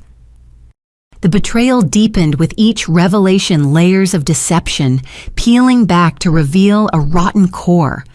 Our parents hadn't just denied my illness, they'd built entire false narratives, created fictional genetic connections, used a beloved sister's death as an excuse for cowardice. "I can't go back there," I said with sudden clarity. "Even after surgery, even if they apologize and promise to change, I can't live with people who would rather see me dead than imperfect." Tyler nodded, already thinking ahead with the strategic mind that made him a star quarterback. "Jessica would let you stay with her. Or there's my friend Marcus. His family has that garage apartment they've been wanting to rent. We'll figure it out, Flor. You're not alone anymore." Maria returned with forms about medical power of attorney, emergency contacts, insurance alternatives. As I filled them out, naming Tyler and grandmother Eleanor instead of my parents, I felt something shift. The mass in my neck remained. Cancer still grew with each passing hour, but I was no longer trapped by their denial. "Your parents are in the waiting room," Maria mentioned carefully. "They've asked to see you several times. Security is keeping them there, but I wanted you to know." "Let them wait," Tyler said fiercely. "Let them sit there all night thinking about what they've done." But I was already beyond anger, floating in that strange space between diagnosis and treatment, where everything feels simultaneously urgent and suspended. My parents had made their choices prioritize their fears over my life. Now I would make mine, choosing survival over family harmony, truth over comfortable lies. "Tell them visiting hours start at 9 tomorrow," I decided. "If they want to see me, they can wait like everyone else." Maria smiled approvingly and left to deliver the message. Tyler settled in for the night, ignoring our parents' increasingly frantic texts. We talked quietly about everything and nothing. His football season, my photography, the future that suddenly seemed both more precious and more precarious. The truth had unraveled completely now, 2 decades of deception exposed by one stubborn tumor. In trying to protect us from genetic destiny, our parents had nearly ensured its fulfillment. The irony might have been amusing if it weren't so nearly fatal. As midnight approached and Tyler dozed in the uncomfortable chair, I touched the mass that had changed everything.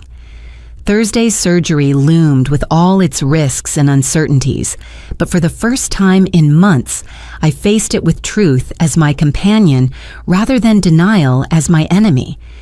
The cancer might kill me still. Dr. Kumar had been honest about the tumor's aggressive nature and advanced stage, but if I died, it would be while fighting, while treating the disease my parents pretended didn't exist. That was its own kind of victory, small and bitter, but mine to claim. Morning arrived with a parade of professionals who actually believed in my illness. The biopsy had confirmed papillary thyroid carcinoma, with aggressive features validating months of dismissed symptoms. As I processed this official diagnosis, unexpected visitors began arriving. People who'd witnessed my decline and refused to stay silent any longer.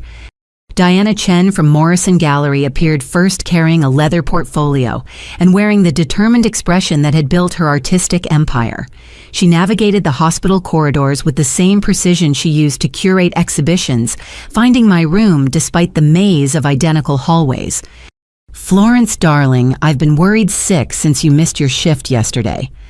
She settled into the visitor's chair with practiced grace, her sharp eyes cataloging medical equipment with growing concern. "When I called the bookstore, Thomas told me what happened." "I'm sorry about missing work." "Don't you dare apologize. What I want to know is why you've been suffering in silence when people who care about you could have helped." The story tumbled out again, each retelling making it more real. Diana listened with increasing outrage, her perfectly manicured nails tapping against the portfolio in agitation. When I finished, she opened the leather case with deliberate precision. "I started documenting your decline 6 weeks ago," she said, spreading photographs across my hospital blanket. "At first, I thought you were stressed about the exhibition, but as an artist, I notice bodies, how they move, how they occupy space, how they change." The photographs told my story more eloquently than words ever could. The first showed me hanging a piece in early January, stretching easily to reach high corners. By February, I was using a ladder for tasks that once required only raised arms. March showed me bracing against walls. April captured my trembling hands, struggling with simple equipment. "This one made me start the documentation project," Diana said, indicating a photo from 5 weeks ago. "You didn't know I was watching, but look at your posture." In the image, I stood in profile, adjusting lighting unconsciously, protecting my neck with one raised shoulder. The defensive position of someone in constant pain, trying to shield an injury from further harm. Even in black and white, the swelling was visible as an unnatural shadow at my neck's base. These are time-stamped Florence, metadata intact. They show progressive physical deterioration over 2 months. If you need evidence for any legal proceedings. The possibility hadn't occurred to me, too focused on immediate survival to consider consequences. Medical neglect, especially with documented proof, carries serious ramifications, but we'll discuss that later. Right now, I have a more pressing question. How are you paying for treatment? My parents said they'd cover everything, but you can't trust people who denied you care for months." Diana pulled out her phone with businesslike efficiency. "I've already spoken with the gallery's board. We have an emergency artist fund for situations exactly like this. It's yours if you need it." Before I could protest, Thomas Bradley arrived carrying a worn leather satchel and the faint smell of old books that followed him everywhere. He paused in the doorway, taking in Diana's presence, with the careful evaluation of someone accustomed to reading situations like stories. "I hope I'm not interrupting," he said, though his tone suggested he'd interrupt anything to check on me. "I brought some things." He produced paperback novels from his satchel. Comfort reads he'd noticed me gravitating toward during quiet shifts. Beneath them lay an envelope that he placed on my bedside table without comment, though its thickness suggested more than a get-well card. "The bookstore community takes care of its own," he said simply. "Several regular customers asked after you. Mrs. Patterson alone insisted on contributing when she heard about your situation." "Thomas, I can't." "You can and you will. Do you know how many times you've helped elderly customers to their cars with heavy bags? How many children you've helped find the perfect book? How many lonely people found a kind word and genuine smile during your shifts?" His voice roughened with emotion. "That kindness is coming back to you now. Don't refuse it." Diana and Thomas exchanged looks of mutual recognition, two people who'd independently decided to act as the family I should have had. Their quiet coordination suggested phone calls I hadn't known about, plans made, while I lay unconscious in the emergency room. "There's more," Diana said carefully. "Your photography professor reached out to me yesterday. Dr. Hayes." My stomach clenched. The exhibition, my senior showcase, my entire academic career, all threatened by cancer and its treatment. How could I maintain my scholarship while undergoing surgery and chemotherapy? How could I graduate when I could barely stand? She's been documenting too, Diana continued, not just photographs, but your academic performance correlation with your physical decline. She wants to speak with you about medical leave options that won't affect your graduation timeline. She noticed. Florence, everyone who cares about you noticed. We've all been watching you fade away, wanting to help, but not knowing how to break through your walls. Thomas's quiet words carried gentle reproach. We suspected family troubles, but none of us imagined this level of neglect. A knock interrupted our impromptu support group. Dr. Patricia Kumar entered with the focused energy of someone who dismantled tumors with the same precision she organized her days. The head of oncological surgery commanded attention, despite her small stature, silver-streaked hair pulled back in a practical bun. Florence, good to see you awake and alert. I've reviewed your biopsy results and imaging. She nodded politely to Diana and Thomas. Family, better than family, I said firmly. They can stay. Dr. Kumar's expression softened marginally. Very well. Thursday's surgery will be extensive. The tumor has infiltrated beyond the thyroid into surrounding structures. We'll need to remove the thyroid entirely, several lymph nodes, and possibly portion of the affected muscle tissue. But you can get it all. I believe so, though I won't know definitively until I'm operating. The good news is your age and general health work in your favor. Recovery will be challenging, but your prognosis is ultimately positive if we achieve clean margins. Diana was already taking notes, her gallery management skills translating seamlessly to medical advocacy. What about reconstruction cosmetic considerations? We'll minimize scarring where possible, but functionality takes precedence. There will be a visible incision and possible voice changes depending on nerve involvement. I don't care about scars, I said quickly. Just get it out, all of it. Dr. Kumar smiled, the expression transforming her serious face. That's exactly the attitude I like to see. Now let's discuss pre-operative protocols. As she outlined the surgical plan, more allies arrived. Jessica burst through the door, still in her clinical rotation scrubs, having abandoned her nursing placement the moment she heard. Dr. Hayes followed shortly after, carrying a folder thick with documentation and wearing the fierce expression of an educator protecting her student. I've been in touch with the dean, Dr. Hayes announced without preamble. Medical leave with full accommodation is already approved. Your scholarship is safe. Your graduation timeline flexible. Focus on healing. Your education will be waiting when you're ready. The room filled with people who'd chosen to show up to fight for me when my own parents wouldn't. Each brought their own form of support. Financial, emotional, practical.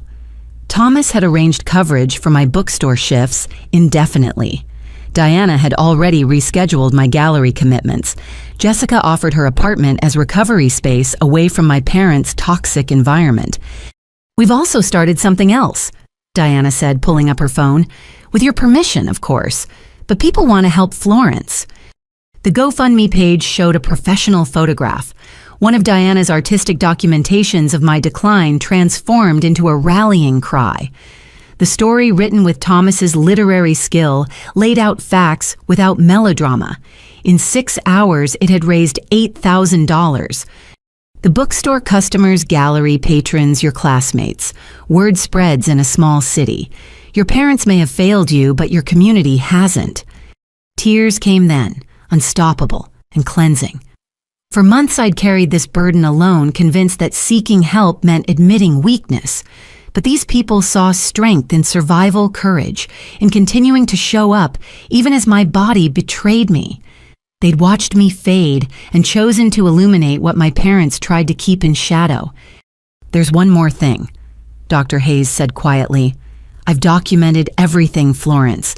Every missed class, every extension request, every time you nearly fainted during critiques but insisted on finishing your presentation. If you choose to pursue legal action for medical neglect, I'll testify. We all will, Thomas added firmly. What your parents did, what they didn't do, is criminal. You nearly died because they valued their comfort over your life. The weight of their collective support felt heavier than any tumor. Here were adults who'd acted as parents should, observing symptoms, expressing concern, offering help without conditions. They'd created a safety net while my actual parents cut every rope that might have saved me. I don't know how to thank you all, I managed through tears. You live, Diana said simply. You have the surgery, you fight this cancer, and you live. That's all the thanks any of us need. Dr. Kumar had watched our interaction with interest, accustomed to family dynamics, but perhaps not to chosen families forming in hospital rooms. She made additional notes, her expression thoughtful. You'll need someone to sign as medical power of attorney for the surgery, someone you trust to make decisions if complications arise. Tyler, I said without hesitation. My brother, he turned 18 last month. And after surgery, you'll need consistent care during recovery, someone to monitor for complications, help with medications. She'll stay with me, Jessica said firmly. I'm in my final year of nursing school. I can handle post-operative care. I'll arrange transportation to all follow-up appointments, Thomas offered. Meal delivery is already being coordinated through the gallery, Diana added. Several of our featured artists are excellent cooks who want to contribute. Dr. Kumar nodded approvingly. It seems you have better support than most patients with involved families. I'll have the social worker bring the necessary paperwork. As afternoon wore on, my room became command central for the small army organizing around my care. Phone calls were made, schedules, coordinated contingency plans developed. When Maria returned with legal documents, she found a functioning team ready to ensure I'd never face medical decisions alone again. Your parents have been asking for updates, she mentioned carefully. They're still in the waiting room. Let them wait, Diana said with aristocratic dismissal. They had 2 months to act. They can experience a few hours of uncertainty. But I was already moving past anger towards something more complex. My parents had failed me, catastrophically chosen comfort over truth, reputation over their daughter's life. But watching my chosen family mobilize, seeing how community could fill the spaces where biology failed, I felt something I hadn't experienced in months. Hope. The surgery loomed in 36 hours, carrying all the risks Dr. Kumar had honestly outlined. The cancer might have spread too far, the extraction might damage too much recovery, might bring complications nobody anticipated. But I wouldn't face any of it alone. These people who owed me nothing had chosen to show up to stand between me and the abyss my parents' denial had created. As evening approached and visiting hours ended, my allies departed with promises to return. Thomas left his envelope, $500 in cash, for whatever insurance doesn't cover. Diana's portfolio remained evidence of my decline, but also proof that someone had been watching, caring, documenting the truth my parents denied.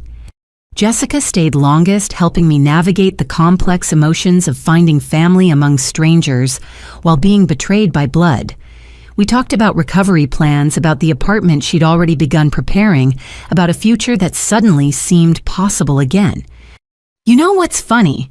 I said as she gathered her things. The tumor saved my life.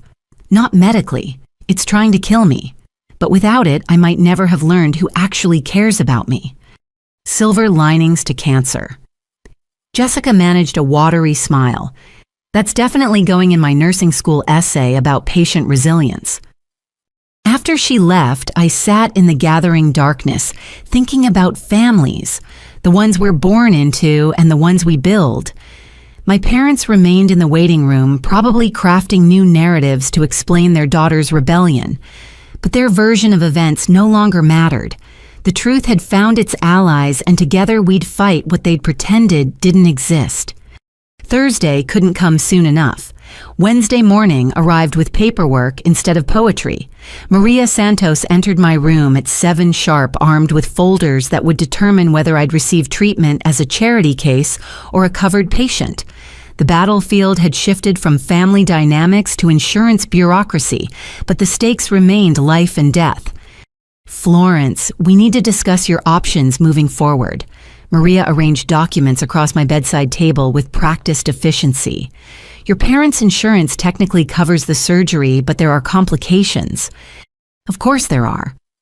2 days of relative peace had restored some equilibrium, but mention of insurance brought fresh anxiety. They've listed you as having pre-existing psychological conditions that led to unnecessary medical procedures. Dr. Montgomery filed reports suggesting hypochondria and attention-seeking behavior. The insurance company is questioning whether the surgery is medically necessary. The betrayal deepened with each revelation. Not content with denying my illness, my parents had created a paper trail designed to prevent future treatment. Dr. Montgomery, their longtime friend and golf companion, had participated in medical fraud to protect their delusions. But the MRI shows clear malignancy. Yes, we're fighting their classification, but it takes time. In the meantime, we need to explore alternative coverage options. She produced applications for emergency Medicaid, hospital, charity care, and independent insurance through the healthcare marketplace. Each form required detailed financial information. I didn't have employment history complicated by my parents' control and documentation of the neglect that led to this moment. I don't even know my social security number, I admitted. My parents handled everything. Taxes, insurance cards, even my bank account is joint with theirs. Maria's expression darkened. Financial abuse often accompanies medical neglect. We see parents maintaining control through deliberate dependency. She made notes in margins, her handwriting sharp with disapproval. We'll need to untangle your finances completely. Do you have any independent income? My job's at the gallery and bookstore, but the checks go into the joint account. I have a debit card, but they monitor all transactions. We'll start with opening your own account today. Tyler can help since you'll need someone to handle banking while you're hospitalized.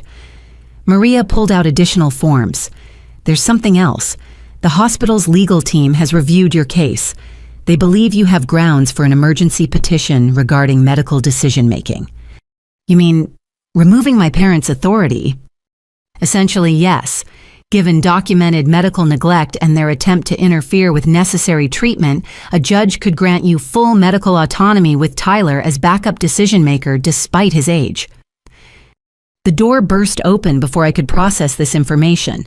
My parents entered like they owned the building, Dad in his power suit, and Mom clutching designer handbag like armor. They'd spent the night crafting new strategies, their faces showing determination rather than yesterday's shock. We need to speak with our daughter privately, Dad announced, dismissing Maria with the tone he used for subordinates. I'm discussing Florence's care options. She's asked me to stay, Maria replied calmly. Her care is our responsibility. We're her parents, her insurance holders, her financial providers, her potential killers. Tyler interrupted from the doorway. He'd arrived early, skipping morning practice to support me. Or did you forget the 2 months you pretended she was lying?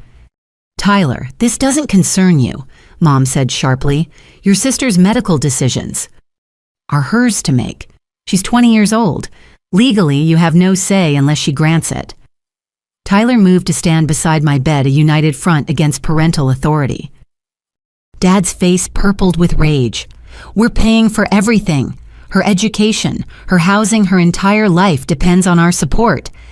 Support you're now using as blackmail, Maria observed. Mr. Mitchell's threats of financial retaliation for seeking medical care constitute abuse. I'm required to document such statements. It's not a threat, it's reality, Dad shot back.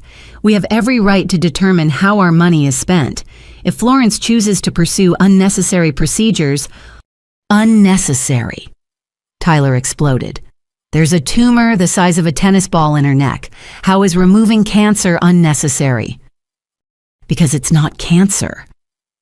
Mom's carefully maintained composure finally cracked. It's a benign growth, a cyst, something that would resolve naturally if she'd stop fixating on it. Mrs. Mitchell, Maria said carefully, have you reviewed the biopsy results? The pathology report confirming malignancy. Doctors make mistakes. Labs mix up results. This entire situation has been blown out of proportion by people who don't understand our family dynamics. The denial ran so deep, even confirmed cancer couldn't penetrate it. They'd spent the night constructing new fantasies rather than accepting truth. I watched them rewrite reality in real time, creating a narrative where they remained blameless parents, victimized by a dramatic daughter and predatory medical system. "Get out," I said quietly. Everyone turned to stare. I hadn't raised my voice, hadn't matched their energy. The quiet command carried more weight than screaming could have. "Florence, sweetheart, we're trying to help," Mom began. "Get out. You've done enough damage. 2 months of denial, burned medical documents, insurance fraud with Dr. Montgomery. You want to pretend I'm not sick? Fine, but do it somewhere else. I have surgery tomorrow, and I won't spend my last day arguing with people who'd rather see me dead than admit they were wrong. If you proceed without our consent, you'll receive no financial support," Dad stated flatly. "No tuition, no rent, no insurance coverage. You'll be completely on your own." "I already am. The only difference is now I'll be honest about it." Maria stepped forward, positioning herself between my parents and the bed. "Mr. and Mrs. Mitchell, I'm going to ask you to leave. Florence needs rest before surgery, and your presence is clearly distressing.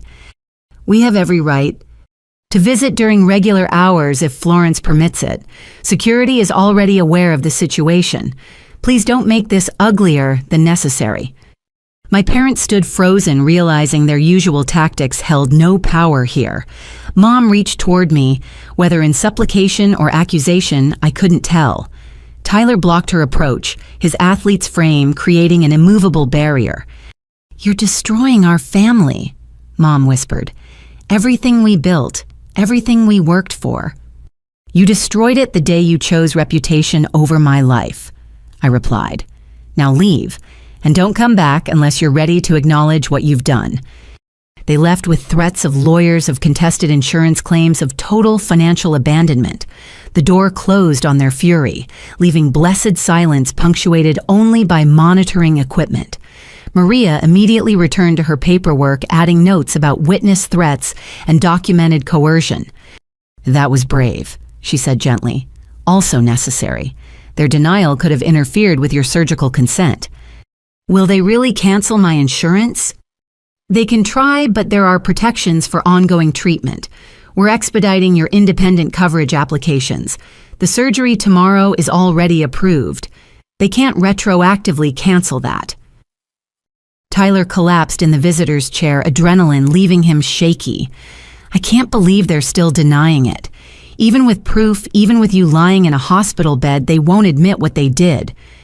"They can't," I realized with sudden clarity.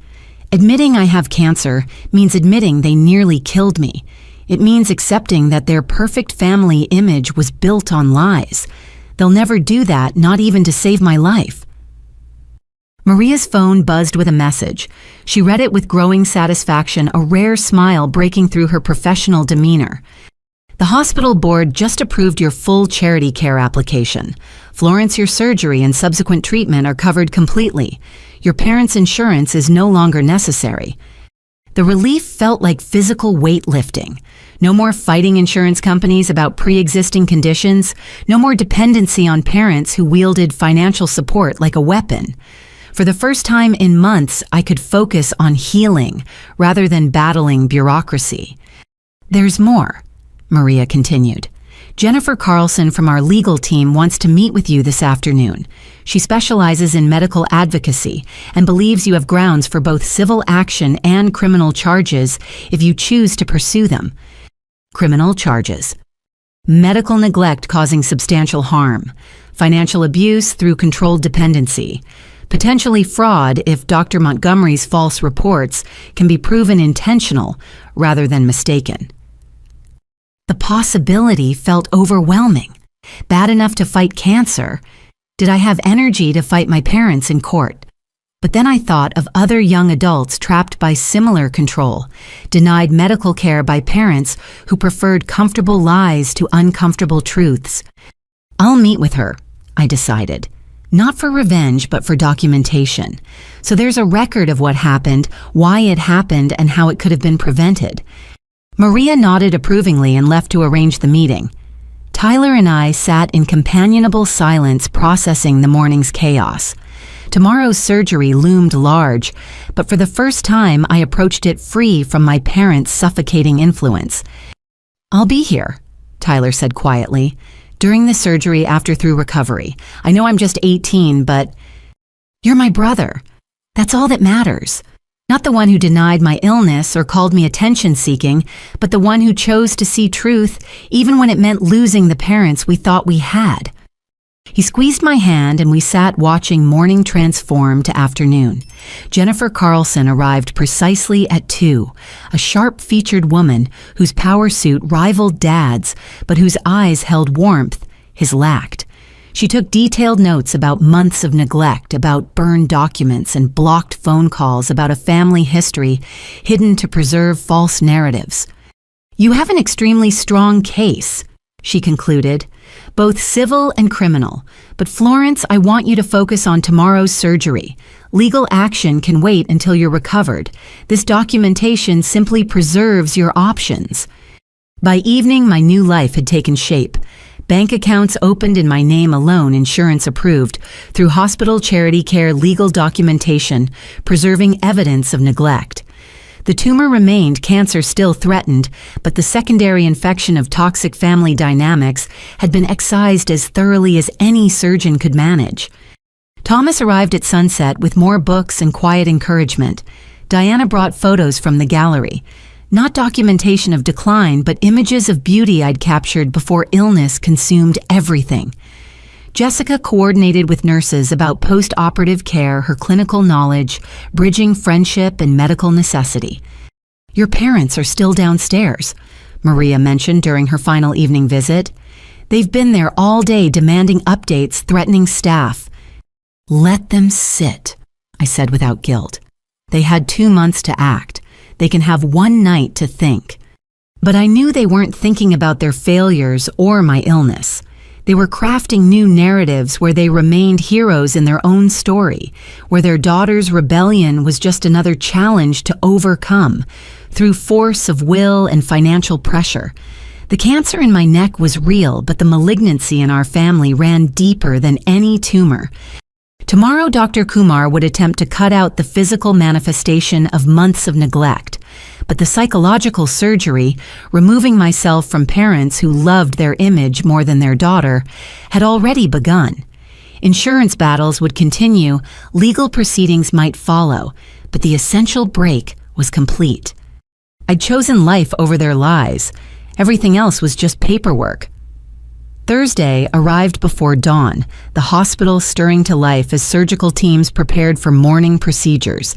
I'd barely slept, my mind cycling between anticipation and terror.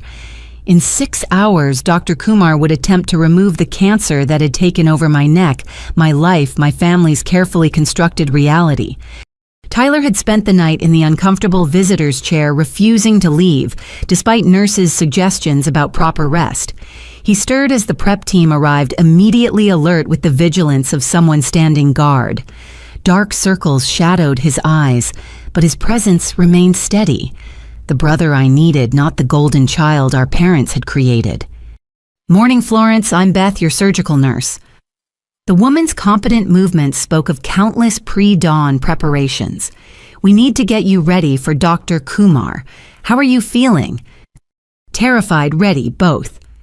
Beth smiled with practiced warmth. "That's exactly how you should feel. Major surgery is scary, but you've got one of the best surgical teams in the state. Now let's go over everything one more time." The preparation ritual began.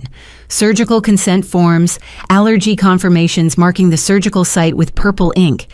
Each step moved me closer to the moment of truth, when skilled hands would attempt to undo months of denial's damage. Tyler held my hand through the procedures, his quarterback's grip steady despite the tremor I could feel beneath his skin. "Your parents arrived at 5 this morning," Beth mentioned carefully while adjusting my IV. "They're in the surgical waiting area demanding to speak with Dr. Kumar before the procedure." "They have no say in this," I said firmly, though my stomach clenched at their persistence. Dr. Kumar is aware of the situation. Security has been briefed. Focus on yourself right now, not them. Easier said than done. Even facing cancer surgery, my parents' presence loomed like a secondary tumor impossible to fully excise. They'd spent the night crafting new strategies, preparing fresh denials ready to impose their will through sheer determination. Jessica arrived at 6:30, having abandoned her clinical rotation to be present. She wore scrubs, her nursing student badge, prominent, ready to advocate with medical knowledge my parents couldn't dismiss as easily as emotional appeals. "I've been reading about thyroid surgery all night," she said, producing highlighted printouts. "Recovery protocols, potential complications, medication management. We're going to get through this perfectly." The pronoun carried weight beyond grammar. "You think I'd let you recover alone? I've already arranged 2 weeks off from rotations. My apartment is ready. Shower chair installed. Medications, organized meal prep, planned. You're moving in the moment they discharge you." Diana swept in, next gallery elegance intact, despite the early hour. She carried a small wrapped package and the air of someone accustomed to managing crises with style. "A little pre-surgery gift," she said, pressing the box into my hands. "Something to remind you why you're fighting." Inside lay a vintage camera pendant, delicate silver work, capturing the essence of the tool I'd used to document beauty, while my own body betrayed me. The gesture broke through my careful composure, tears flowing freely as I clutched the necklace. "You have exhibitions to mount Florence, galleries to fill. This cancer is just an intermission, not a finale." Thomas arrived last, clutching coffee and looking uncomfortable in the medical setting. He'd closed the bookstore for the morning, prioritizing my surgery over commerce. The gesture spoke volumes from a man who rarely shuttered his beloved shop. "I know I'm not family," he began awkwardly, "but someone who isn't family needs to be here, to witness that you're loved beyond blood, valued beyond genetics." The room filled with chosen family as 7 o'clock approached. Dr. Kumar appeared precisely on time, surgical scrubs replacing yesterday's business attire. Her presence commanded attention, confidence radiating from every movement. "Good morning, Florence. Ready to evict your unwelcome tenant?" "More than ready." She reviewed the surgical plan once more, her hands sketching incision lines in the air. The tumor's size and infiltration meant extensive removal. Thyroid, lymph nodes, possibly muscle tissue. The surgery would take 6 to 8 hours, requiring delicate navigation around crucial structures. "There are risks," she stated plainly. "Vocal cord damage is possible given the tumor's position. Permanent hypothyroidism is certain since we're removing the entire thyroid. There's a chance we'll find more extensive spread than imaging suggests. But you can get it all. I'll do everything possible to achieve clear margins. Your age works in your favor. Young tissue heals, better tolerates aggressive surgery more successfully. I'm optimistic, Florence, but I won't make promises until I see what we're dealing with internally." A commotion in the hallway interrupted our discussion. Raised voices, authoritative demands, security's firm responses. My parents had escalated their campaign, trying to force their way into preoperative areas through sheer entitlement. "Dr. Kumar, we need to speak with you immediately." Dad's voice carried through closed doors. "This surgery is being performed without proper consent." "She's 20 years old," Dr. Kumar called back without moving from my bedside. "Her consent is all I require. We're her parents, her insurance holders. We have rights." "You have the right to wait in designated areas like every other family. Security, please escort the Mitchells back to the surgical waiting room." The sounds of protest faded as security intervened. Dr. Kumar turned back to me, her expression mixing sympathy with steel. "They can't stop this, Florence. You're my patient, not them. I protect my patients." The anesthesia team arrived for their pre-operative interview. More forms, more confirmations, more careful preparations for the chemical sleep that would carry me through trauma toward healing. Each professional treated me with respect my parents had denied. acknowledging my autonomy, my choices, my right to fight the cancer they'd pretended didn't exist. "Time to head to pre-op," Beth announced at 7:45. "Who's your designated contact person?" "Tyler Mitchell, my brother." "I'll be right here," Tyler promised, his voice thick with emotion. "The whole time. When you wake up, I'll be the first person you see." The goodbye ritual began. Jessica kissed my forehead, promising recovery plans already in motion. Diana squeezed my hands, reminding me of future exhibitions waiting to be curated. Thomas offered quiet encouragement, the bookstore's piece distilled into simple words. Each farewell carried weight. Acknowledgement that surgery bore risks, that saying goodbye mattered even with optimistic prognoses. Tyler walked beside my gurney as far as allowed our hands linked until the last possible moment. At the surgical suite doors, he had to let go. For an instant, I saw not my 18-year-old brother, but the little boy who'd crawled into my bed during thunderstorms seeking comfort from a big sister who'd always protected him. "I love you, Flor. Come back to us." "Always, baby brother. Always." The surgical suite gleamed with sterile promise. Masked figures moved with choreographed precision, each playing their part in the battle ahead. They transferred me to the operating table, its narrow surface soon to become my battlefield. Dr. Kumar appeared above me, her eyes visible above surgical mask. "I'm going to take excellent care of you, Florence. When you wake up, that tumor will be gone." The anesthesia mask descended chemical sleep racing through my veins. My last coherent thought wasn't about cancer or parents or the uncertain future. Instead, I thought about the camera pendant Diana had given me, about capturing light in darkness, about choosing to see beauty even when shadows threatened to consume everything. "Count backward from 10, the anesthesiologist instructed. 10, 9, 8.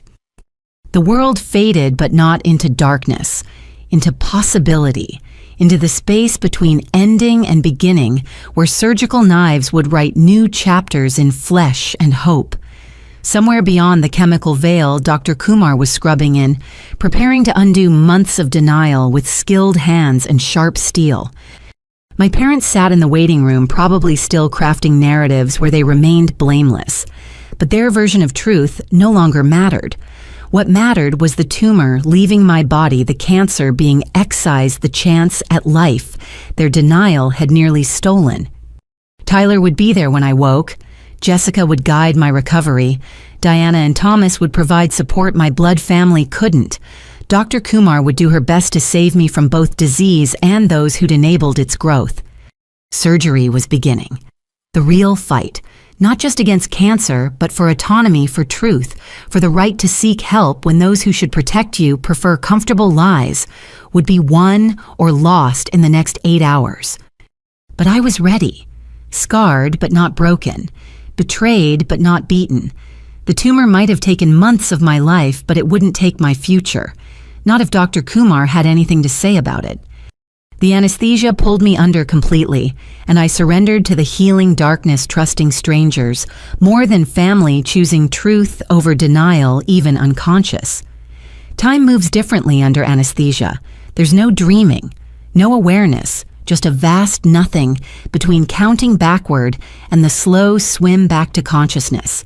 8 hours compressed into a heartbeat, though for those waiting, each minute stretched like twisted wire.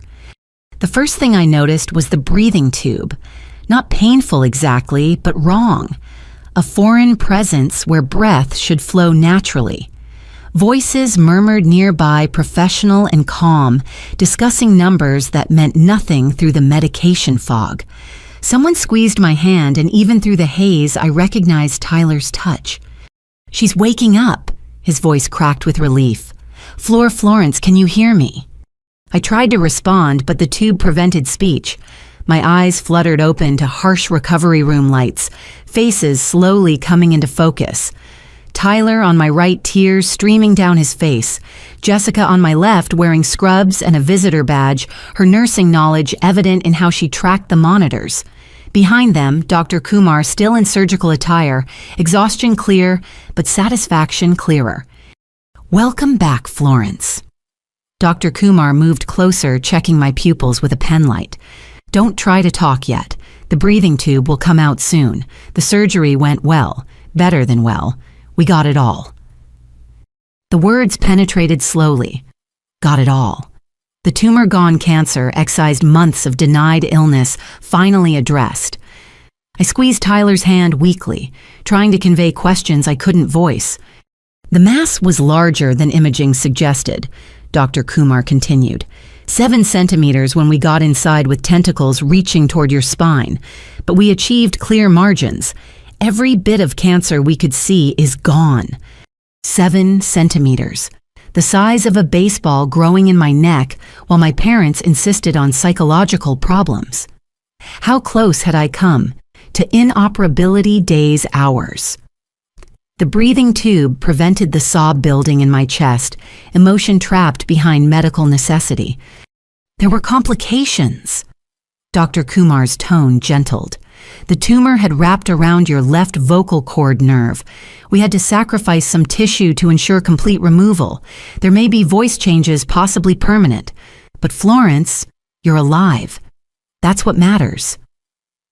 Voice changes seemed insignificant compared to the alternative. I'd have accepted muteness for the chance to survive what my parents' denial had cultivated. I tried to nod, but movement sent lightning through surgical sites. Everything hurt with the deep ache of major trauma, but it was healing hurt, the kind that meant progress rather than decline. "They're moving you to recovery soon." Jessica explained, her professional mask not quite hiding personal concern. "I've already coordinated with the nurses about your care plan. Tyler hasn't left your side once during the entire surgery." 8 hours. My baby brother had sat in uncomfortable waiting room chairs for 8 hours, fielding updates from surgical nurses maintaining vigil, while our parents— the question must have shown in my eyes because Tyler's expression darkened. They stayed until about hour 3. When Dr. Kumar came out to say the tumor was more extensive than expected, Mom had what I can only call a breakdown. Dad took her home. They haven't been back. Even facing evidence carved from their daughter's neck, they couldn't accept truth. Somewhere across the city, they were probably constructing new narratives. The surgery was excessive, the doctors were lying, the tumor would have resolved naturally. Their denial ran deeper than any scalpel could reach. The respiratory therapist arrived to assess my readiness for extubation. The process of removing the breathing tube was unpleasant, but brief, leaving me coughing and gasping, but finally able to speak. "Thank you." The words came out raspy, barely audible, but mine. "Don't strain your voice," Dr. Kumar warned. "The nerve manipulation means everything will feel different for a while. Whispers only when necessary." They transferred me to a private room as afternoon faded toward evening. The surgical site was bandaged extensively drains, placed to prevent fluid accumulation. Every movement hurt, but it was productive pain, the kind that meant healing rather than dying. Jessica immediately began her unofficial nursing duties, adjusting pillows and checking outputs with practiced efficiency. "Diana and Thomas have been texting constantly," Tyler reported, showing me his phone. "The whole bookstore community is asking about you. Mrs. Patterson sent a prayer circle into overdrive, apparently." The outpouring of concern from relative strangers stood in stark contrast to our parents' absence. These people who owed me nothing had spent the day worrying, praying, caring about the outcome of my surgery. Meanwhile, the 2 people who should have been first in line had fled when reality became too uncomfortable to deny. Dr. Kumar returned for evening rounds, bringing additional news. "The pathology team is running detailed analysis on the removed tissue, but preliminary examination confirms papillary thyroid carcinoma with aggressive features. We'll need to discuss radiation therapy once you're healed from surgery." "But you got it all." The whisper hurt but felt necessary. Every visible piece. The margins were clear, meaning no cancer cells at the edges of removed tissue. That's the best outcome we could hope for given the tumor's size. She explained the recovery process: weeks of healing, lifetime thyroid replacement medication, regular monitoring for recurrence. The scar would be significant, running across the base of my neck like a second smile. But scars meant survival, visible proof of battles won, rather than denied. Your body tolerated the surgery remarkably well for such an extensive procedure. Youth is on your side, Florence. I expect a full recovery. After she left, Jessica helped me sip water, the simple act of swallowing strange with swollen tissues and surgical trauma. Everything felt different. Breathing, turning my head, existing in a body no longer harboring a secret tumor. The absence was as noticeable as the presence had been phantom weight, where real mass once grew. "I've been thinking," Tyler said quietly as evening settled over the hospital. "About Mom and Dad, about everything. Do you think they'll ever admit what they did?" "No." The word whispered past damaged vocal cords carried years of understanding. They've spent my entire life creating a perfect family narrative. Admitting they nearly killed me to maintain it would destroy everything they believe about themselves. So what do? We live without them. Build our own family from people who see truth instead of convenient fiction. The next hours passed in a medication haze. Nurses checked vitals, adjusted pain management, monitored the drains collecting bloody fluid. Jessica took notes on everything, preparing for when she'd manage my care outside hospital walls. Tyler dozed in his chair, and never leaving mine, anchoring me to consciousness when medication tried to pull me under. Near midnight, commotion in the hallway announced unwelcome visitors. My parents had returned, voices raised in familiar patterns of demand and entitlement. Through the door's window, I could see security blocking their advance, the same guards who'd protected my autonomy throughout this ordeal. "We have every right to see our daughter." Mom's voice carried despite the late hour. "Visiting hours ended at 9, ma'am. The patient needs rest after major surgery." The security guard's tone suggested this wasn't his first encounter with difficult family. "She's our child. You can't keep us from her. She's an adult who's specified approved visitors. You're not on the list. Please return during regular visiting hours tomorrow, if she chooses to see you." The argument continued, but I turned away, unwilling to waste energy on their drama. They'd had chances, 62 days of chances, to act like parents. Now faced with the consequences of their denial, they wanted to reclaim authority they'd abdicated through neglect. "Should I go talk to them?" Tyler asked, awakened by the noise. "No, let security handle it. You're here, Jess is here. That's all the family I need tonight." Eventually, the hallway quieted, my parents retreating in defeat. Tomorrow would bring new battles, discussions of radiation recovery, planning the ongoing estrangement from those who should have protected me. But tonight was for healing, for adjusting to life without the tumor that had paradoxically saved me by forcing truth into light. The surgical site throbbed with each heartbeat. Drains collected evidence of trauma, and my voice might never fully return. But I was alive. Dr. Kumar had done what my parents wouldn't, acknowledged the cancer and fought to remove it. 8 hours of surgery had accomplished what 2 months of denial couldn't given me a chance at a future. As medication pulled me toward sleep, I thought about the camera pendant Diana had given me, now safely stored with my belongings. Photography was about capturing light and shadow, finding beauty in truth rather than comfortable lies. My neck would bear scars, forever proof of battles fought and won. But scars told stories, and this story, of survival despite those who preferred my death to their discomfort, was worth telling. The monitors beeped steadily. Jessica made notes for tomorrow's care, and Tyler kept vigil against parents who might return. I'd entered surgery with cancer and family who denied it. I'd emerged with the cancer gone, and a different family entirely. One built on truth rather than blood, on choice rather than obligation. It was a fair trade, more than fair. It was the beginning of a life I'd choose to live. 5 days post-surgery, I sat propped in the hospital bed, watching sunrise paint the walls golden. The breathing tube was a memory. The drains had been removed yesterday, and my voice was slowly returning as a hoarse whisper. Each small improvement felt monumental after months of decline, proof that bodies could heal when given the chance my parents had denied. Grandmother Eleanor entered quietly, having driven through the night from Richmond.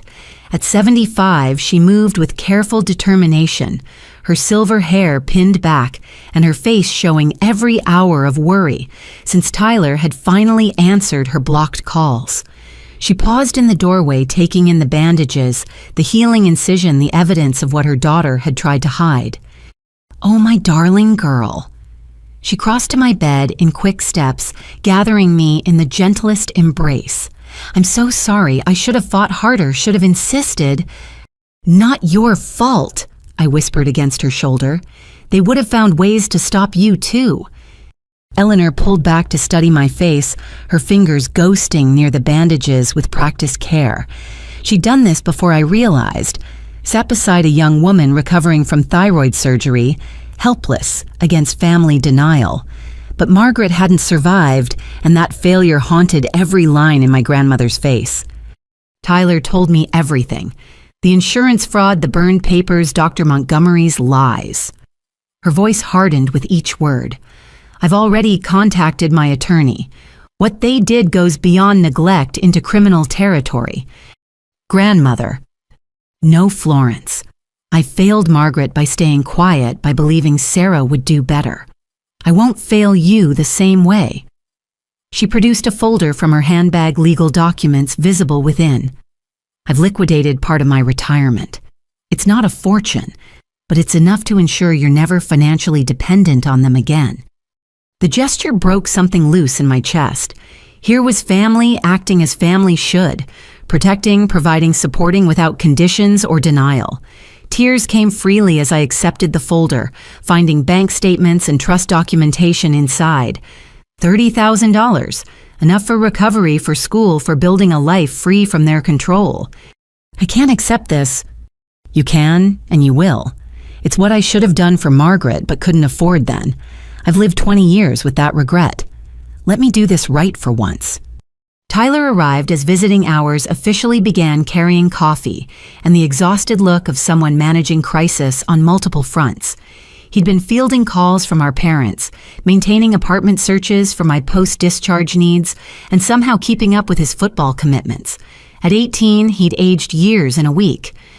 "Mom called 6 times last night," he reported wearily. "She's convinced the doctors are lying about the pathology results, that it was really just a benign cyst they removed unnecessarily."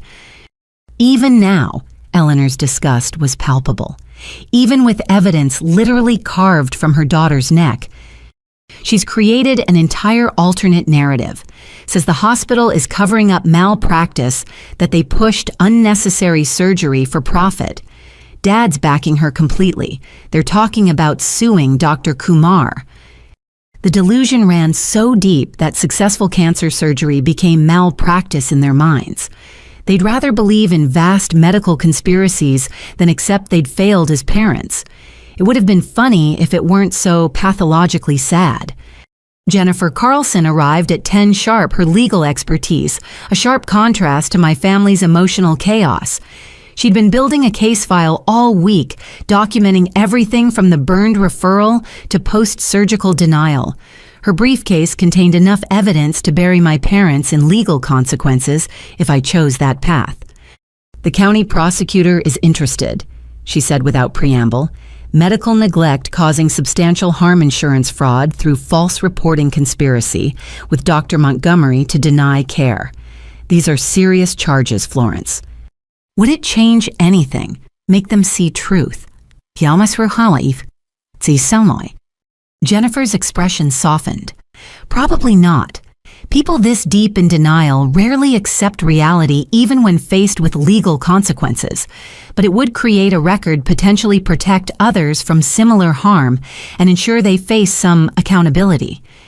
And destroy their lives completely. "They nearly destroyed yours," Tyler interjected fiercely. "Why protect them when they wouldn't protect you?" But I was already past revenge, focused on rebuilding rather than retribution. The cancer was gone. My life was saved despite their efforts, and I had support they'd never provided. Pursuing criminal charges would keep me tethered to their toxicity when I wanted only to move forward. Document everything, I decided. File reports so there's a record, but I don't want to press charges unless they interfere with my recovery or try to control me again. Jennifer nodded, making notes. We'll maintain protective documentation. If they escalate, we're ready. For now, focus on healing. The conversation shifted to practical matters. Jessica had prepared her apartment for my arrival, installing safety equipment and organizing medications with nursing school precision. Diana had arranged reduced hours at the gallery once I felt ready to return. Thomas offered flexible bookstore shifts around medical appointments. Everyone had rallied to create the support network my parents should have been. There's something else, Eleanor said once Jennifer departed. I've been going through family documents trying to understand how we got here. I found something you need to see. She produced a weathered envelope yellow with age. Inside, pages of medical history spanning generations far more extensive than Tyler's attic discoveries. Charts tracking thyroid disease through maternal lines, recommendations for screening genetic counseling reports, highlighting our family's particular vulnerability. This report is from 35 years ago, Eleanor explained. When Sarah was 15 and Margaret 12, I had it done after my sister died young from the same cancer. The geneticist was clear. All female descendants needed annual screening starting at 18. Mom knew at 15 that she was at risk. More than knew, she was terrified, convinced herself that positive thinking and denial could override genetics.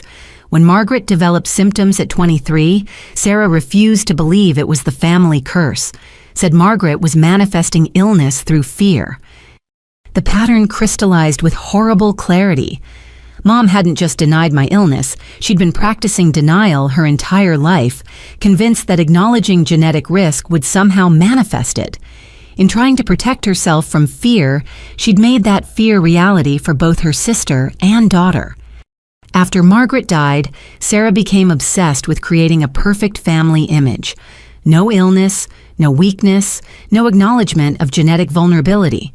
I think she genuinely believed that if she never spoke of it, never allowed testing, it couldn't touch her children. Magical thinking. Jessica observed from her corner where she'd been organizing my medications. We see it in healthcare. People who believe acknowledging illness gives it power, so they deny symptoms until it's too late. But I'm not too late, I whispered, touching the bandages that marked my survival. Despite everything, I'm here. Because you're stronger than the women who came before, Eleanor said firmly. You fought through their denial, found your own support, saved yourself when they wouldn't. That ends the family pattern more effectively than any genetic counseling. We sat with that truth as morning became afternoon. Outside, life continued in its ordinary patterns, while inside, 3 generations of women reckoned with the weight of inherited trauma. Eleanor had lost a daughter to denial. Mom had lost a sister, and now a daughter to the same. But I'd broken the chain-chosen treatment over comfortable lies. The pathology report came back. Dr. Kumar announced during afternoon rounds. Papillary carcinoma with aggressive features but all margins clear. No lymph node involvement beyond what we removed. With radiation therapy, your prognosis is excellent. Good news delivered simply without drama or false comfort. After months of medical professionals who wouldn't even look at my neck, Dr. Kumar's straightforward approach felt revolutionary. She treated me as a competent adult facing serious illness, not a hysterical child inventing symptoms. When can I go home, or rather to Jessica's? Tomorrow, if you continue improving. Your surgical site is healing beautifully. Swallowing has normalized and pain is managing well. Jessica seems prepared for home care. Beyond prepared, Jessica confirmed. I might have gone slightly overboard with supplies, but better over-prepared than under. As Dr. Kumar left, my phone buzzed with a message from Diana. Photos from the gallery, my work still hanging despite my absence, sales continuing with proceeds held for my return. Life existed beyond hospital walls, beyond family drama, beyond cancer. A future waited scarred, but possible.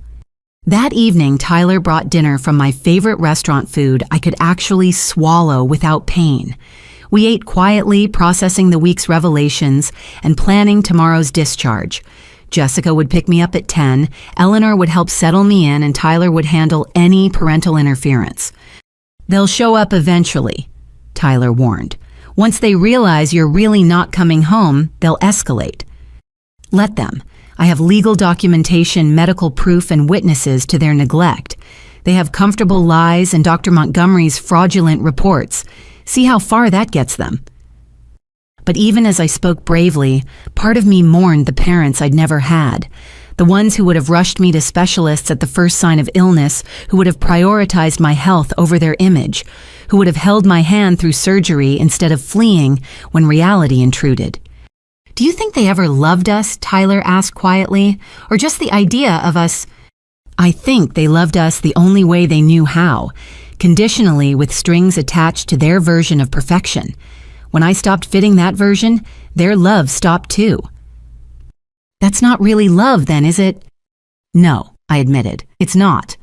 We sat with that recognition as visiting hours ended. Tomorrow would bring new challenges, discharge planning, radiation discussions, the reality of recovery outside hospital walls. But tonight was for acknowledging truths our family had spent decades denying. The cancer was gone, excised by skilled hands and sharp steel. The denial that fed it remained, but its power over me had ended. I'd found my voice despite vocal cord damage, found my family, despite blood betrayals, found my future, despite their preference for my death over their discomfort. The scar across my neck would fade, but never disappear. Good. Some stories needed permanent reminders, some truths demanded visible proof.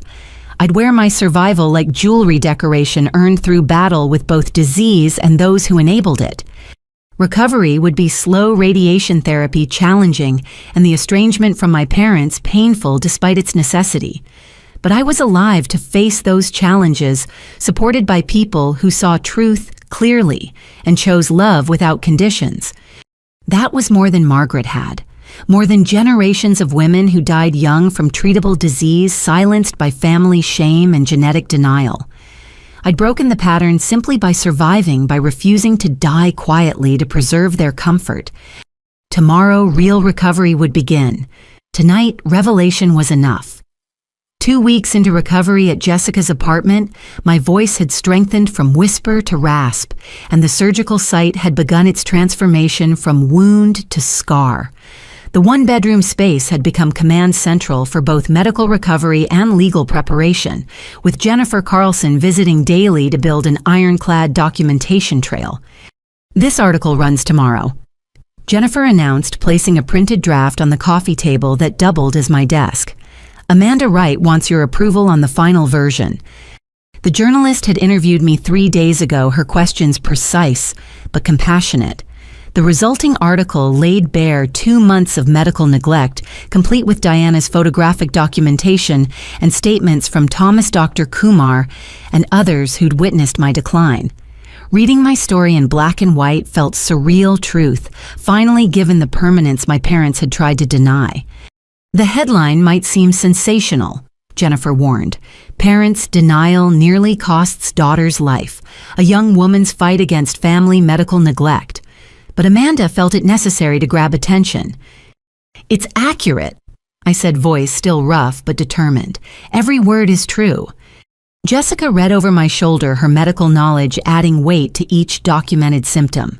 The timeline was damning. From first discovery to emergency surgery, a clear progression of negligence that no reasonable parent could explain away. Yet I knew my parents would try, had probably already crafted narratives where they remained heroes in their own story. "There's something else," Jennifer said carefully. Dr. Montgomery's medical board hearing is next month. The state is investigating his false reports about your psychological condition. He's claiming your parents misled him, that he never actually examined you. Which is true. He never saw me, just signed whatever they asked. Exactly. His defense actually strengthens our case against your parents. He's throwing them under the bus to save his license. The irony wasn't lost on me.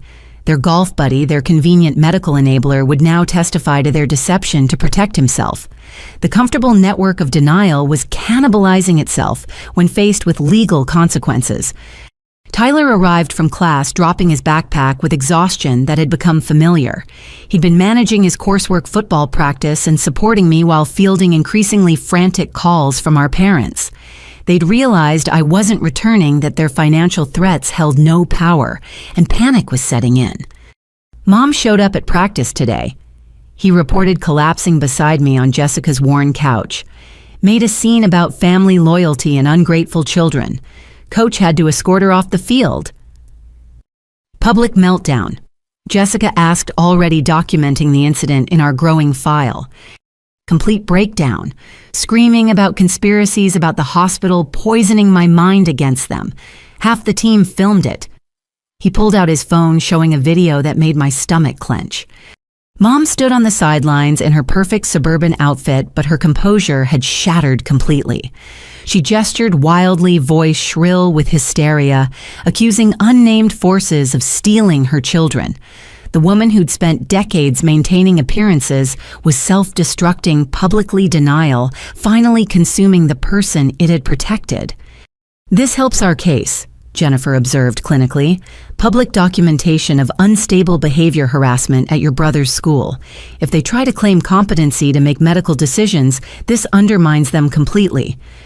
But watching my mother unravel brought no satisfaction. This was mental illness of a different kind. The decades-long delusion that perfection could be maintained through denial, that acknowledging imperfection meant personal failure. She'd built her entire identity on lies, and now those lies were collapsing. Has Dad tried to contact you?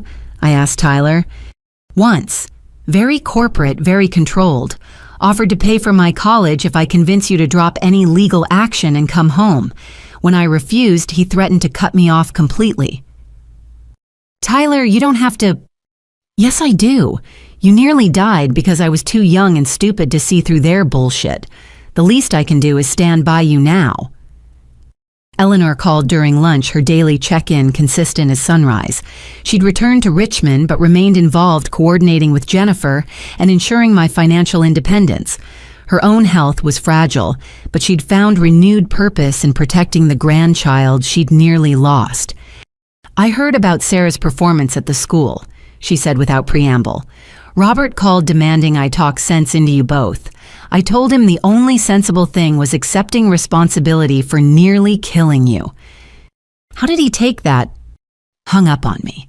But Florence, I'm worried. This kind of public breakdown, the escalating behavior, your mother is becoming dangerous to herself and others. Has Jennifer discussed restraining orders? The thought of legally barring my parents from contact felt like another death, but Eleanor was right. Their denial had shifted from passive neglect to active harassment. Tyler's education was being disrupted, my recovery threatened by their escalating attempts at control. We'll discuss it, I promised, though the words tasted bitter. The afternoon brought an unexpected visitor. Dr. Hayes appeared with a box of my photography equipment from school salvaged from the chaos of medical leave. But her real purpose became clear as she settled at our makeshift dining table. I've been documenting everything, Florence. Not just your physical decline, but your academic work correlation.